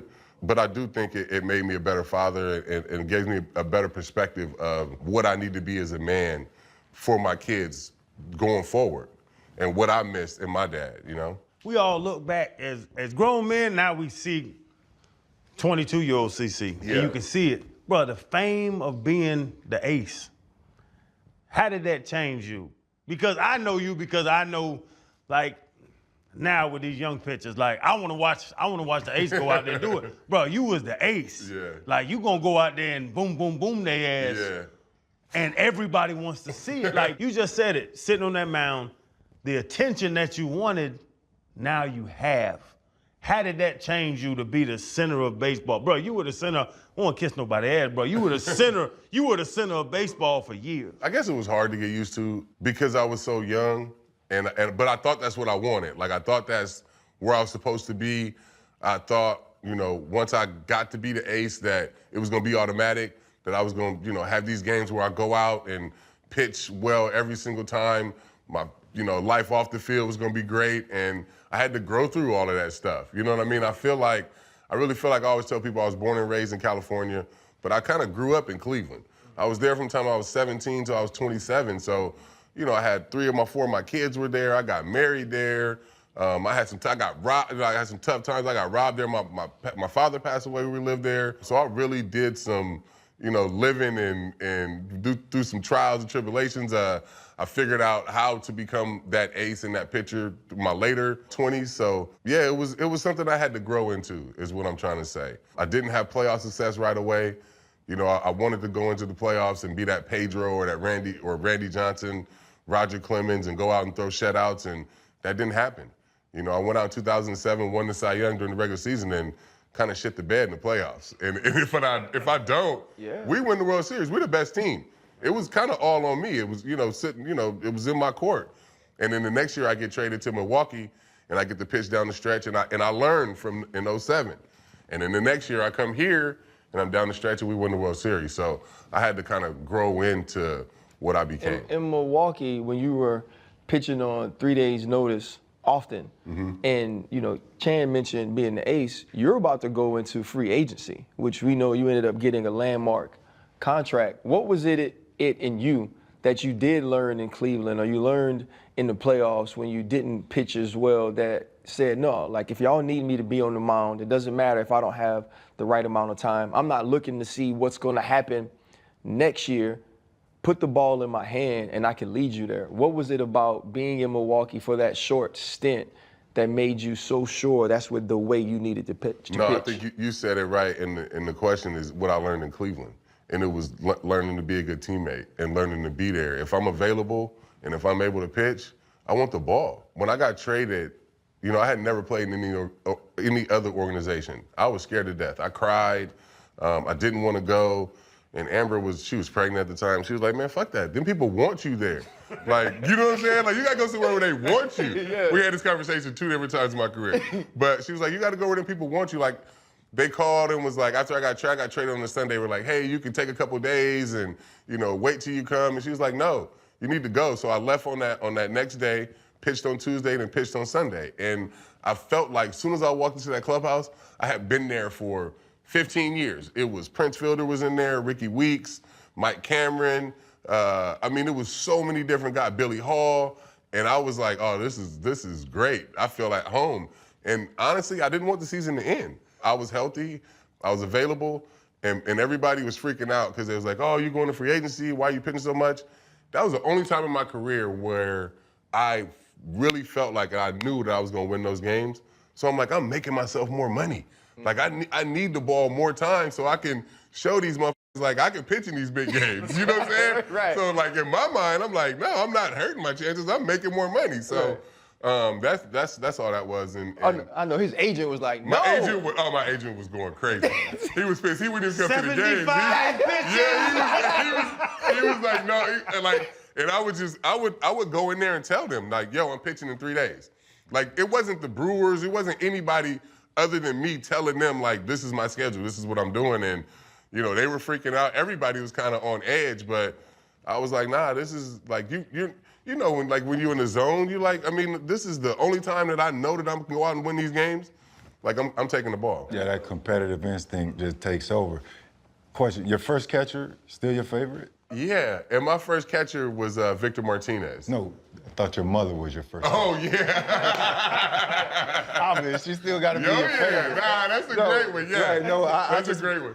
I want to talk about her resilience and sacrifice, man, to be able to help, in your journey to get you going. You know what's crazy about that, Fred, is like my speech is basically about her and all the women in the village of women that raised me from my hometown. Like the first question that you asked, right away I always go to my dad, right? Like that's the first person I think about when I think about my success or think about me being an athlete. But the way my mom raised me and the advice that she gave me, the savviness that she had to be able to navigate the shit that we were going through off the field. My parents split up.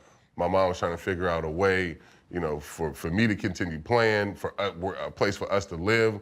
We moved in with her sister, and then my grandfather passed away, and then we ended up moving in with my grandmother, and she was working nights and just trying to figure out, any kind of way for me to be able to play sports. And she was my agent.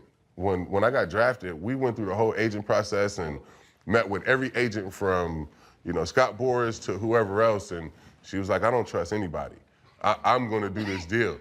So when I got drafted, like, she was the one that called the Indians at the time and, got me my signing bonus. My senior year of high school, everybody wanted me to quit playing football. Nobody wanted me to play basketball because everybody wanted me to focus on the draft. You got a chance to get drafted in the first round. And my mom was like, you've been playing with these boys your whole life. These are your best friends.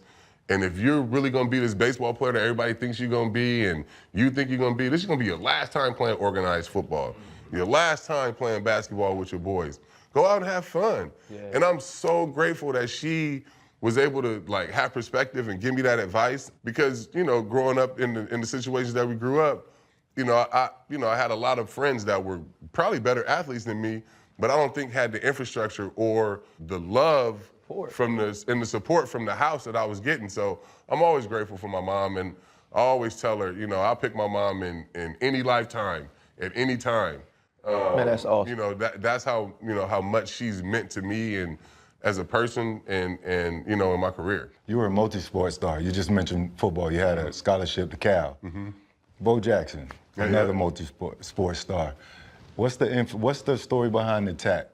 I mean, growing up in the 80s and 90s, like, he was the guy, right? But more so for me, just like my inspiration. Like, I strive to be a great athlete. Like Bo Jackson was all over every wall, every poster, everything that I ever had. And I wanted to be Bo Jackson. Right. Like, I really every day left my house going out in the summertime, you know what I'm saying? And that's who I was. So everybody that's on this leg is an inspiration to me, and I don't think that I would be here without them, for sure. This is my cousin who passed away in 2012, but probably the best athlete in my family. Not probably, for sure the best athlete in my family, and who I originally wanted to be. So everybody that I have tatted on this leg is somebody that's a huge inspiration to me, and Bo was, probably number one. I mean, you got to be tall, though. My leg's little, and I'm 5'11". You got to go both legs. You gonna get them little baby tattoos. You gotta get that shit up under. You gonna have some yearbook They gonna pictures. see their face. Have baby pictures. You know what I mean? He said some yearbook pictures. Hey, see, man. In listening to you talk about your mother, and you mentioned the strong village of women that raised you and sacrificed, for you. I've met you a ton of times. I've seen you a ton of times. And trying to get you on the show, we not texting you. You know what I'm saying? We're not putting you in charge of that. Your wife, Amber, she's an agent, but also she's a massive support system. I don't know how many times you've mentioned her in just decision-making as it pertains to your career and your life. What has it meant to you to have a life partner as strong and supportive and loving as she's been? Man, I think it's the reason why I'm sitting here, I think. I know it's the reason why I was able to have a Hall of Fame career. Being able to have that type of support from somebody from, a young age. We met at 15 and 16 years old. I think she's seen right away kind of what I could be on both sides. So she was always keeping it real from the time that we were young, with the drinking and some of the bad decisions and all these different things. She was right there. And on the other side, the time I got drafted, every contract that I signed, she was right in the middle of all those negotiations. So when it came time for, us to move here, make the decision to come to New York, this is, again, us having this conversation about you going somewhere where people want you. At the same time, when I got traded, I was nervous to go to Milwaukee. When I came to New York, I had it in my mind that I was gonna play on the West Coast. I grew up in California, grew up in the Bay Area, and I'm like, I wanna play for the Dodgers, I wanna play for San Diego, Anaheim. And the very first day of free agency, the New York Yankees offered me a contract. I'm like, fuck. You know what I'm saying? Like, this is the furthest place away from home. You got all this drama and shit out here. Yeah. I ain't got nowhere to live. I gotta be in Central Park in the city, and people rude and shit. I'm like, this is the worst decision we could ever make.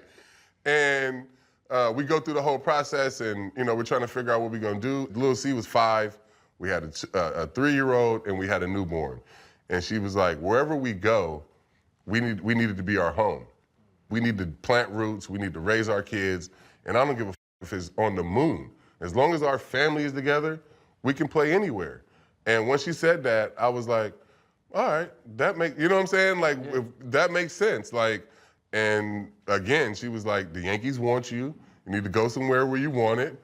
And it made that decision so much easier to be able to come here. And 16, 17 years later, best decision I ever made. But I have to give her a lot of credit in, being there every step of the way and kind of, getting my head out of the weeds of not wanting to come to New York.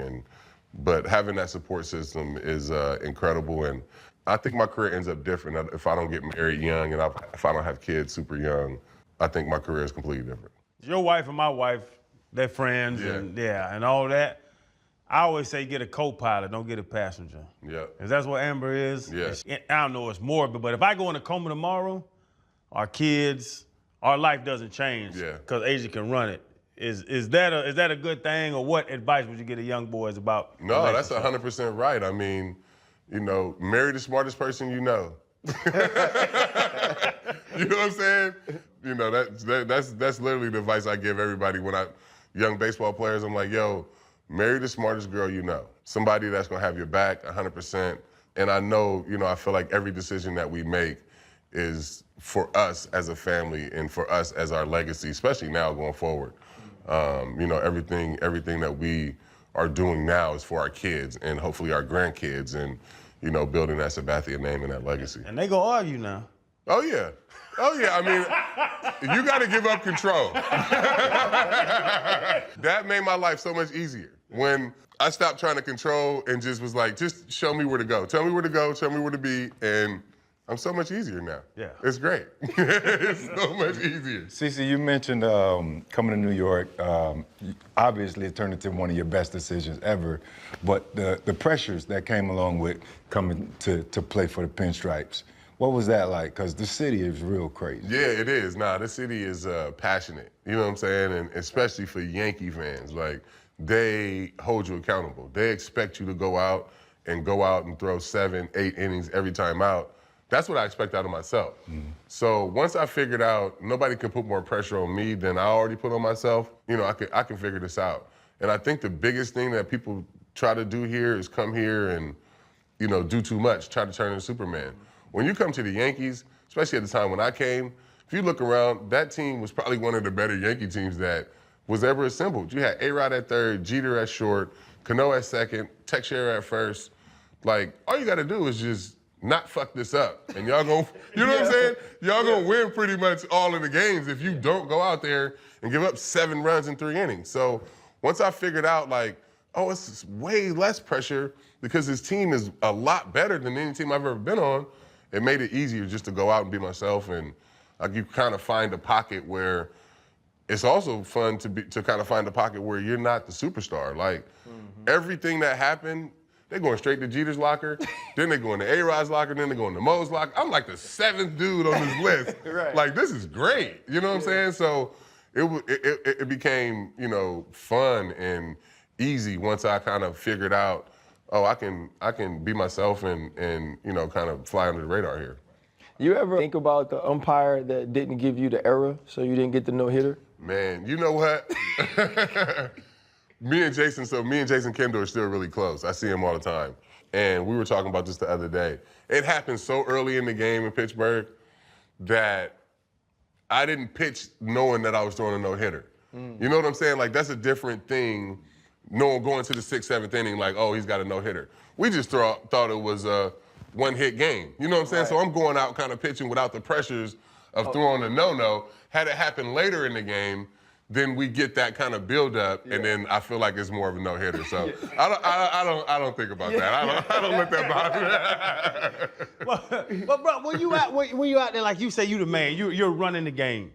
And back now they got a pitch clock. So now whatever, but back then, the game don't start till you pitch it. Yeah.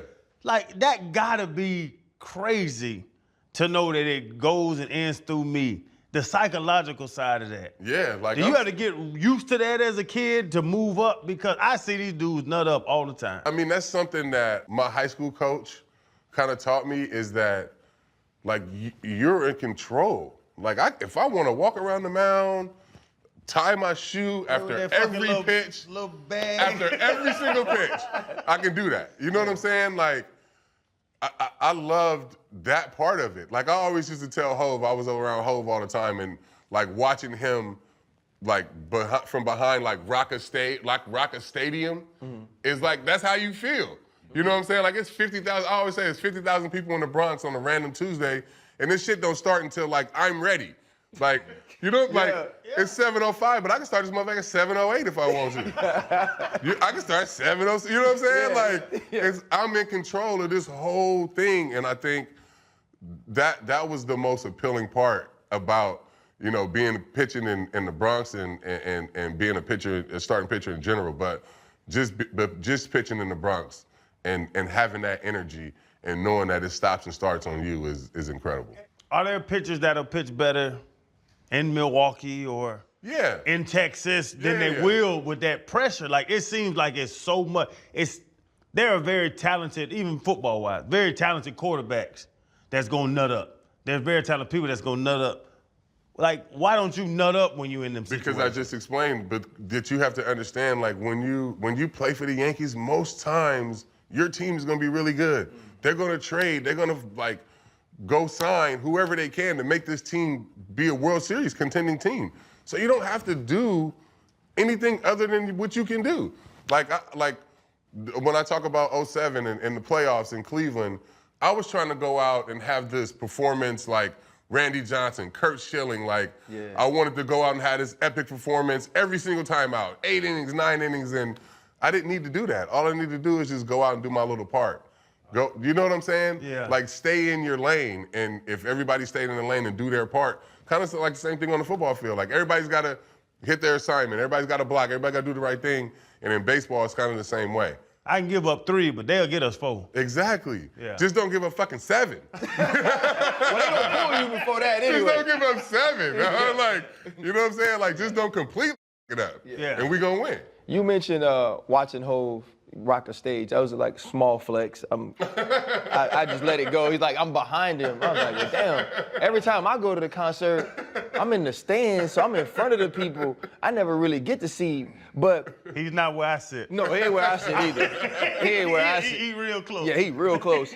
But the proximity to people like that is part of being in New York. And I think getting an opportunity to sit with people like you and others we've sat with that have accomplished and achieved greatness, it is inspiring.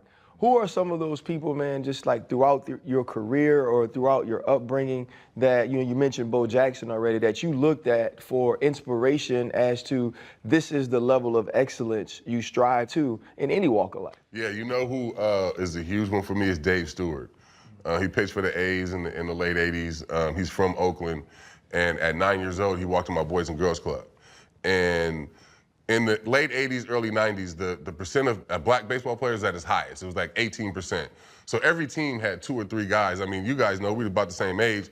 You can look on the TV and you can see a guy that looked like you. So I knew who Dave Stewart was, but the effect that he had on us in that Boys and Girls Club is something that I wanted. And that's the reason why I started my Pitch In Foundation and being in the neighborhood is I just didn't want to be a guy that you've seen on TV or this major league pitcher. I wanted to be the guy that you see like Willie Mays in Harlem playing stickball with the kids. That's the effect that kind of Dave Stewart had on me as a kid, and it's the reason why I do all the philanthropy work. And if I can just have one kid come up to me and say what I just said about me, about Dave Stewart, then it's all worth it. You know what I mean? Like, it makes it all worth it. So that's the reason why I'm so visible. That's the reason why I'm in the Bronx's Boys and Girls Club, in my hometown, in Cleveland and Milwaukee doing the camps, is because I want to have that effect that Dave Stewart had on me as a 9-year-old. The game is expensive. I learned that from Channing. His kid is in travel baseball. Goddamn $350 bats. And you got to buy one twice a year. I need to drop 6. Man, that drop 6, boy. You better go swing that bat. You know, like looking back, man, like young CC, I'm sure it would be tough for you to have gone through this journey with the way things are. How do we get the current kids that want to go out there and play? What's the process of them being able to afford getting out there so they can live out their dream? The kid like me, the situation I grew up in, there's no chance I would make it in today's game. Being a multi-sport athlete, not having the funds to be able to get to perfect game or whatever tournament, not being able to buy a drop 6, not having the right equipment, not being able to have an outfielder's glove, a first baseman's glove, a pitcher's glove. Like, if you don't have the necessary tools, you feel less than, and you may go off into another sport. So I know 1,000% that would have been me. I would have showed up probably to a tournament, and there would have been kids with bats and gloves and all this different shit, and I show up with my one glove that I played fucking left field, first base, and I'm on the mound with. You know what I'm saying? Yeah. And I'm using somebody else's bat. Like, so if I don't show up with that stuff, you feel less than, and I'm going to football. I'm going to play basketball, where That's my boys and my friends are. Yeah. We have an organization called the Players Alliance that we started in 2020 that is addressing that. And through that, I feel like we have been doing a great job of just finding those kids throughout the country that need that support, need that help. When I was still playing, they were telling me that the numbers were dwindling down. We talked about the 18% of black people playing the game when we were kids. It's about 6%. And when I was playing in like 2007, it was like 4%. And, I made a statement. I was like, this is a crisis and, we need to do something about it. And everybody jumped down my throat. And I was just like, maybe kids aren't playing. Maybe black kids ain't playing baseball. And that's not the case. They playing it at a high level. We just got to get them the opportunities. And we got to make sure that we are not discouraging the kids that are multi-sport athletes from playing baseball. And I think through the Players Alliance, we are addressing that.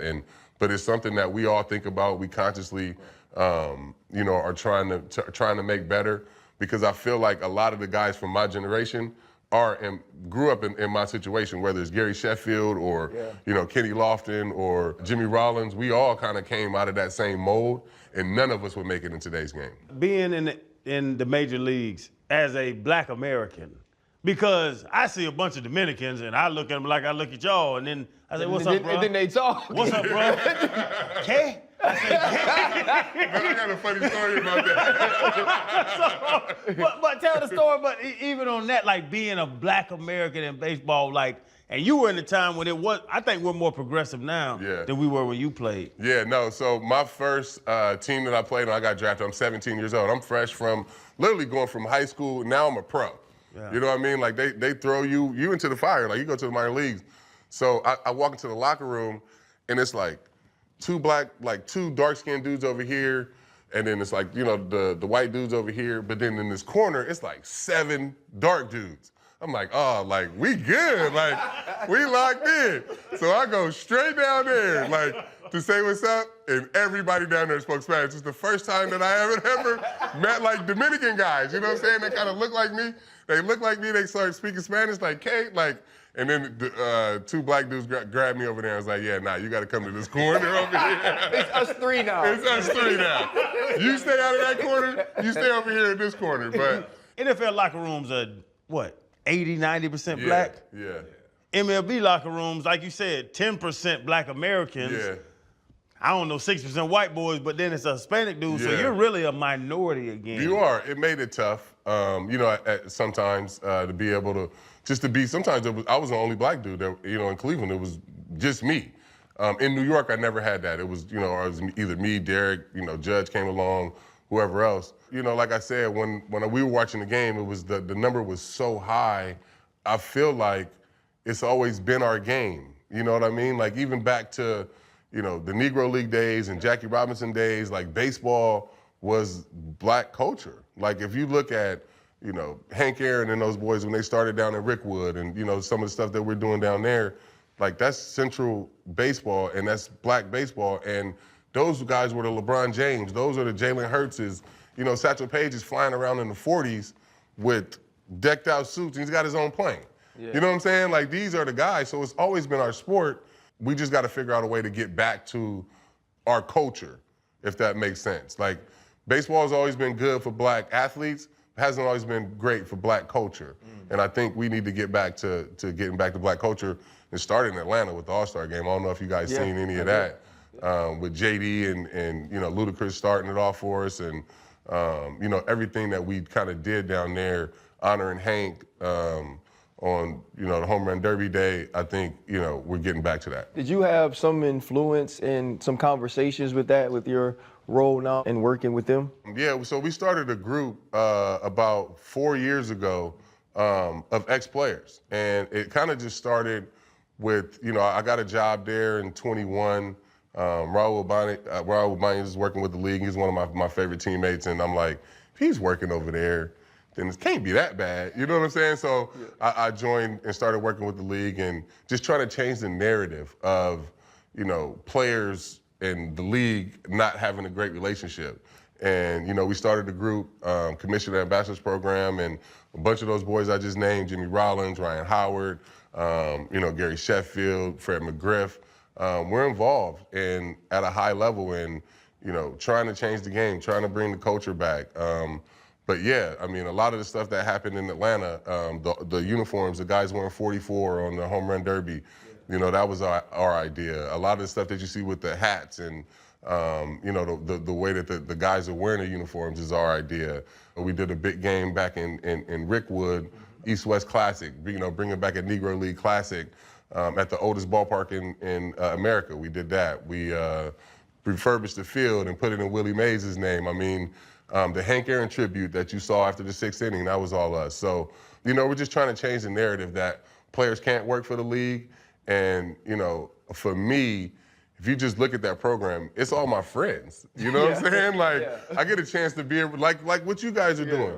This is all a friendship. You know, I've watched you guys kind of, the way this evolved, and it's through friendship. And that's what that program is us having a love for the game, having a love for the players, and through our friendship, trying to make the game better. And it's been a lot of fun to be able to be on that side of it and bring my guys along with me. So just right now with the involvement, obviously you work with the league. How are you also involved with the union and trying to help things move forward there as well? Yeah, so you know, having my role with MLB, I'm trying to change the narrative. You know, it always being a fight. You know, the players against the league, and you know, I think you know with the program that I'm putting together, the Commissioner Ambassadors program, we have enough relationships around the league and you know through clubhouses that.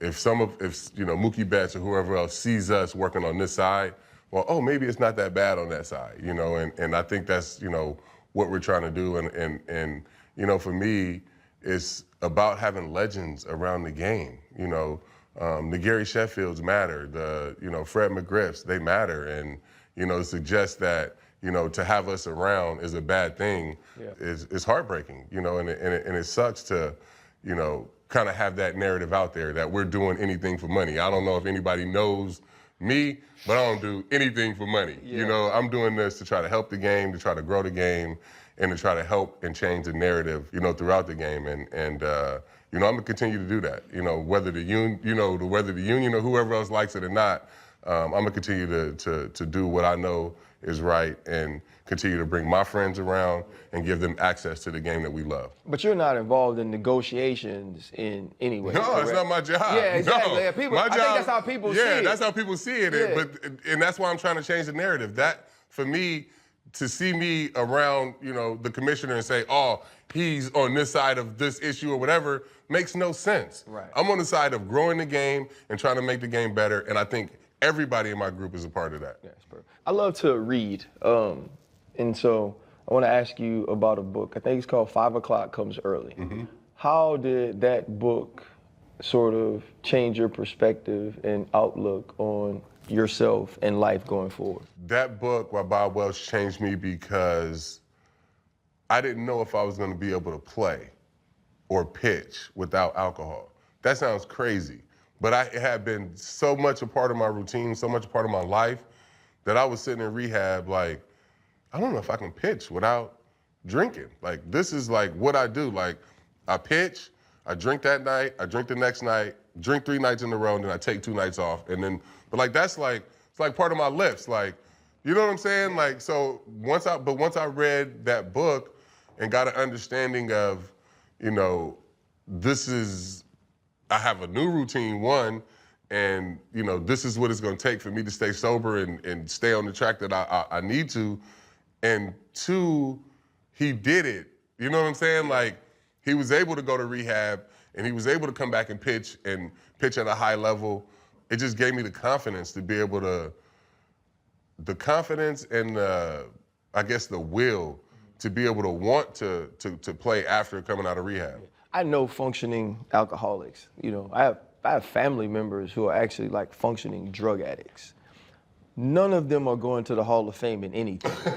I'm just being honest. You know, and you mentioned just now, it just struck me, you said, I didn't know if I would be able to pitch. I would feel like it's almost the other way around unless the drinking was such a way of life for you. How do you feel you were able to reach such heights with a lifestyle like that? It was like, I mean, it was just, it was functioning. I was a functioning addict.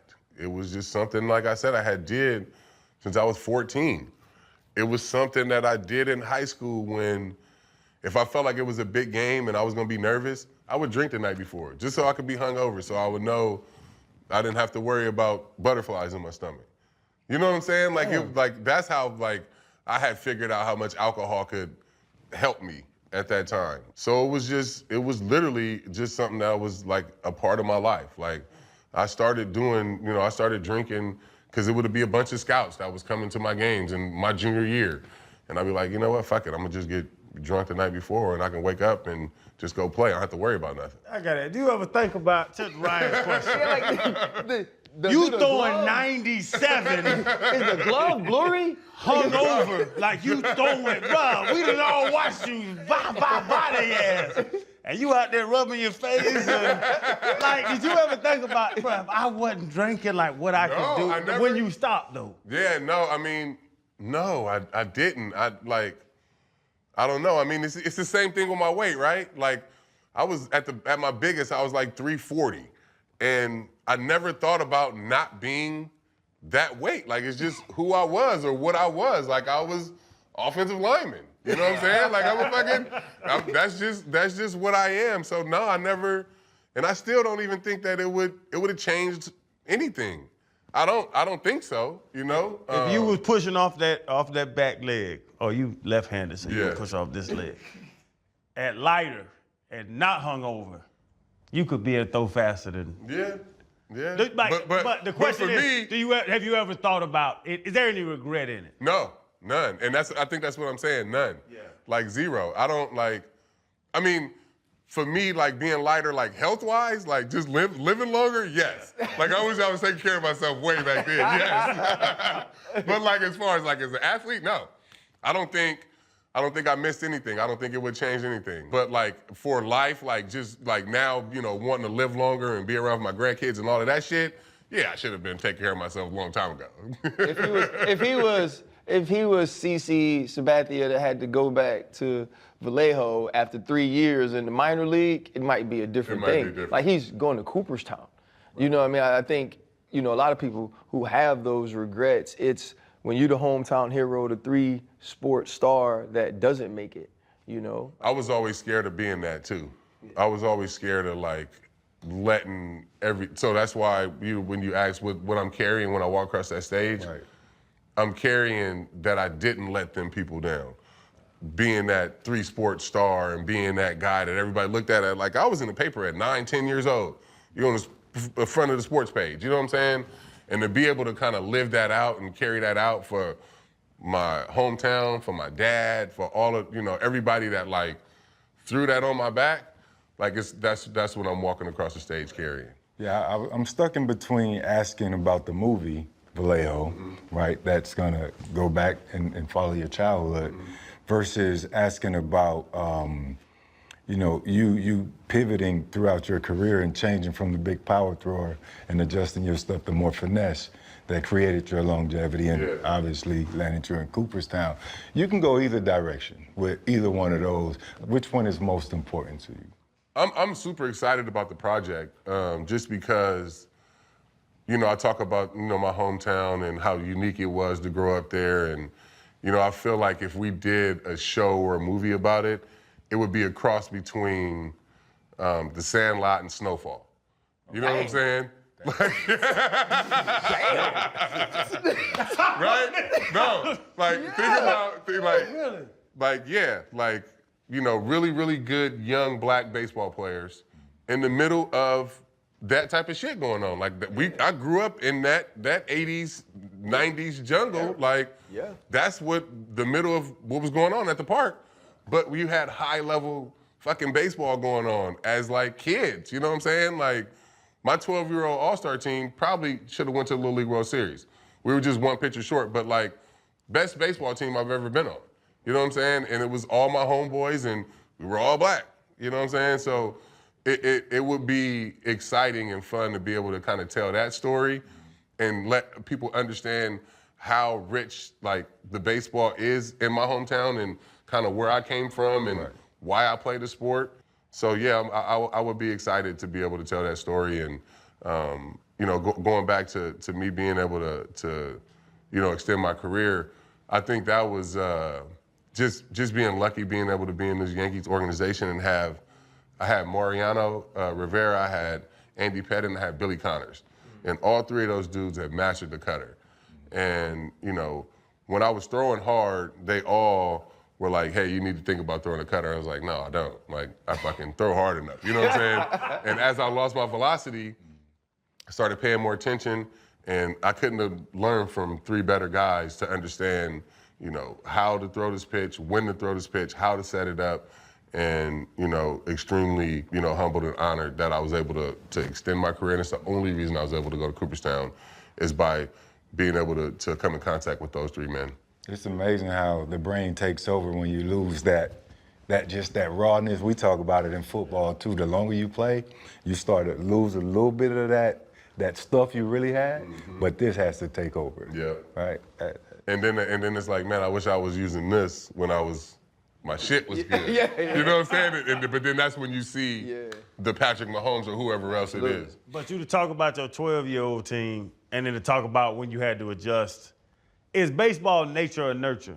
Because you don't look like a normal, you don't look like them other boys. You bring up Randy Johnson, that bitch was 6'9", and you a big dude, but they got these little dudes out here now that's throwing shit. Yeah, no, I mean, but they don't look the part. Like, is it nature or nurture? I think it's a little bit of both. I think you can, obviously, one, I was born with this arm, and I always tell my wife, I was like, I knew I could throw hard when I was young. You know what I'm saying? Throwing the grapefruits. I didn't want to tell that story, but yeah, that's how I knew. I'm sure people tired of hearing me throwing the fucking grapefruits, but that's a true story. Yeah. I knew I could throw hard, but there are people that, like you said, that are unassuming. Jose Altuve, one of the best hitters that we've ever seen, probably going to the Hall of Fame, and he's minuscule. Yeah. You know what I'm saying? So it's fun, and I think baseball is cool in that way that anybody, you know, with enough skill and that can work hard enough can make it to the big leagues. You have so many special moments. You know, I listed those accolades when you sat down. What's a moment with a teammate or just with the team and environment that stands out to you that was truly special that you got to experience throughout your 19 years? I think for me, one, winning the World Series, but I think the biggest moment that was for me, having a chance to experience was watching Derek get 3,000 hits. You know, he went 5 for 5 that day. I think he hit a grand slam to get the 3,000 hit. But just the lead up to that, you know what I'm saying? Watching him go through that, you know, being in the Yankee uniform, you know, being his teammate, being close to him, it was incredible to kind of see that. And, you know, having my own kind of going for 3,000 strikeouts and having that build up and knowing what that was like, it was fun to see it on both, on as a teammate side, like a little brother, and then to go through it, you know, yourself, and then, you know, have my guy Dylan Betances do the same thing. You know, he was with me, you know, going through it, and but watching your teammate get a milestone like that where you know he's going to the Hall of Fame is probably the coolest thing. The first baseball jersey I ever owned was a Derek Jeter jersey. Okay. I was number 2 my entire life, like high school, all that, and I was like, this is perfect. You know what I mean? What was it like to be a teammate or just in that atmosphere, that vicinity with the captain and the New York Yankees? It was something that was real. You know what I'm saying? Like you see people wearing the C, or hear people being the captain and all of that shit. And it's like, is he really a captain? Even outside looking in, when I was in Cleveland, I was like, what is, you know what I'm saying? Like, He ain't like that. I don't fucking get it. Like, That shit cute. Jeter ain't like that. but coming here, I get it. I understood. And you know, from day one of spring training, he called me, you know, and like I said, he just lets you be yourself. He lets you fly under the radar. He takes all the heat. Something needs to be said, he will say it. But just one of probably the best teammate I ever had. And leading the way he did by example, and really, you know, kind of, he'll stand up and say whatever he needs to say in the clubhouse too. But every single day, you know he's ready to play and ready to try to win a game. So it was real. You know what I'm saying? Yeah. Like, if that makes sense. Like, some of it's not real, but his captain, I mean, that was real. I got to ask, this is a personal question. And my son, Obviously doesn't throw like you, but he pitches a little bit. He will. But bro, no, because do you know, like, do you have guys? Do you know you got a guy before he walks out the dugout? Is there times like, where he just, I done killed his ass so many times, he don't even gonna swing his bat. And that's what I was saying about those times in Milwaukee. Like, I knew driving to the ballpark, like, you have no chance to win. I never felt like that. Yeah. Where I'm driving to the ballpark, I'm like, oh yeah, I'm winning this game today. You know what I'm saying? Like, there was no butterflies in my stomach. I know as soon as the game starts, I'm going 8 innings and we're gonna win this fucking game. Like, there have been times, there's times that I feel like that when I'm driving to Yankee Stadium and I'm out of there in the 3rd inning. You know what I'm saying? But that 2 months in Milwaukee is when I knew that, this is my game. In that window, did you know that you could be a Hall of Famer? When did you know, like, CC means Man, something? I never, ever thought about me going to the Hall of Fame until I think it was like 2013 or 14. I got into it with an umpire like I always do. And I was sitting on the bench next to one of my teammates, and he said something about, like, how you gonna do that to a Hall of Famer? And I was like, who the fuck are you talking about?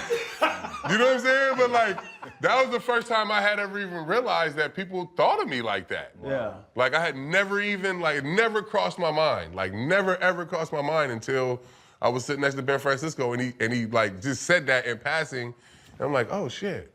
Like, I mean, like, yeah, I guess. You know what I'm saying? Like, but I never considered myself a Hall of Famer. All right. Throughout your journey, though, man, from Vallejo to the bigs, finding success, finding struggle, finding growth, what's been your biggest pivot or your greatest pivot? I think my greatest pivot is just understanding myself, I guess, processing everything that kind of happened to me young and being able to apply that as a grown man and become a better father, become a better husband, because I was on the track of, losing everything. I think in, October of 2015 was my greatest pivot, being able to stop drinking and turn my life around. And this is just a pure question because I need education as a fan, right? And you seem to you love baseball. I do love baseball. I love sports in general, but I love baseball. And Chan was talking about pitching. I got to watch Paul Skeens. I went to LSU. Yeah. When there's a young dude like him who's at the Pirates, and I played in Pittsburgh, he's not the greatest run support, but when you watch someone like him, does that bring you joy that the game is in hands of guys like the Skeens and the Shohei Ohtanis and all of these people you're still advocating for while trying to build it up more for people like us too? Yeah, no, it's incredible to watch. Not only one like Skeens do what he did in the big leagues, but do what he did at LSU. Yeah. I think, more kids, especially more black kids, need to know that that's a route that you can take. That's an avenue that you can take. Mike Braswell was on that team. So many different guys that you can name. I love the fact that he's able to take that success from the College World Series, LSU, and then bring that right into the big leagues. Like you said, it's tough getting the run support with the Pirates. Yeah. But it's incredible to watch him. He's 2 years into his big league career. He started the All-Star game twice. Yep. He's probably he's going to be one of the greatest talents that we've seen in a long time, and our game is in a great spot. It is. We just need more players involved, helping the league, figure out how to, build this culture up and build these moments up. And you bring up Shohei, who's an ace, and raking. Mm-hmm. Your big ass wasn't raking. Hey, you hit a home off of Chano Park, though. Yeah, I did. You got Chano Park. You brought up Shohei. I'm like 20 looking years too late. I might have been like 20 years too late. Hey, you got a Chano Park. He got what? Oh man. So I guess my last thing is, will they call you Karsten Charles Sabathia when you walk across the stage? I hope so. I hope So it's Karsten Charles. Yeah. And again, to honor my father, my son will be there. He's Karsten Charles. So yeah, I mean, I'm gonna be walking across with that man on my back. So yeah, I hope they do call me Carson Charles. Man, thank you for your time, bro. This was absolutely amazing, man. We appreciate you, and just congrats again, dog. I think it's amazing that not only you had the playing career that you had, but now in becoming the person that you are, you share your story, but you also give back by being present in many places where they don't get to see people like you. Appreciate you. Well, let's go grab a drink. Let's do it. Congrats again. Oh, wait a minute.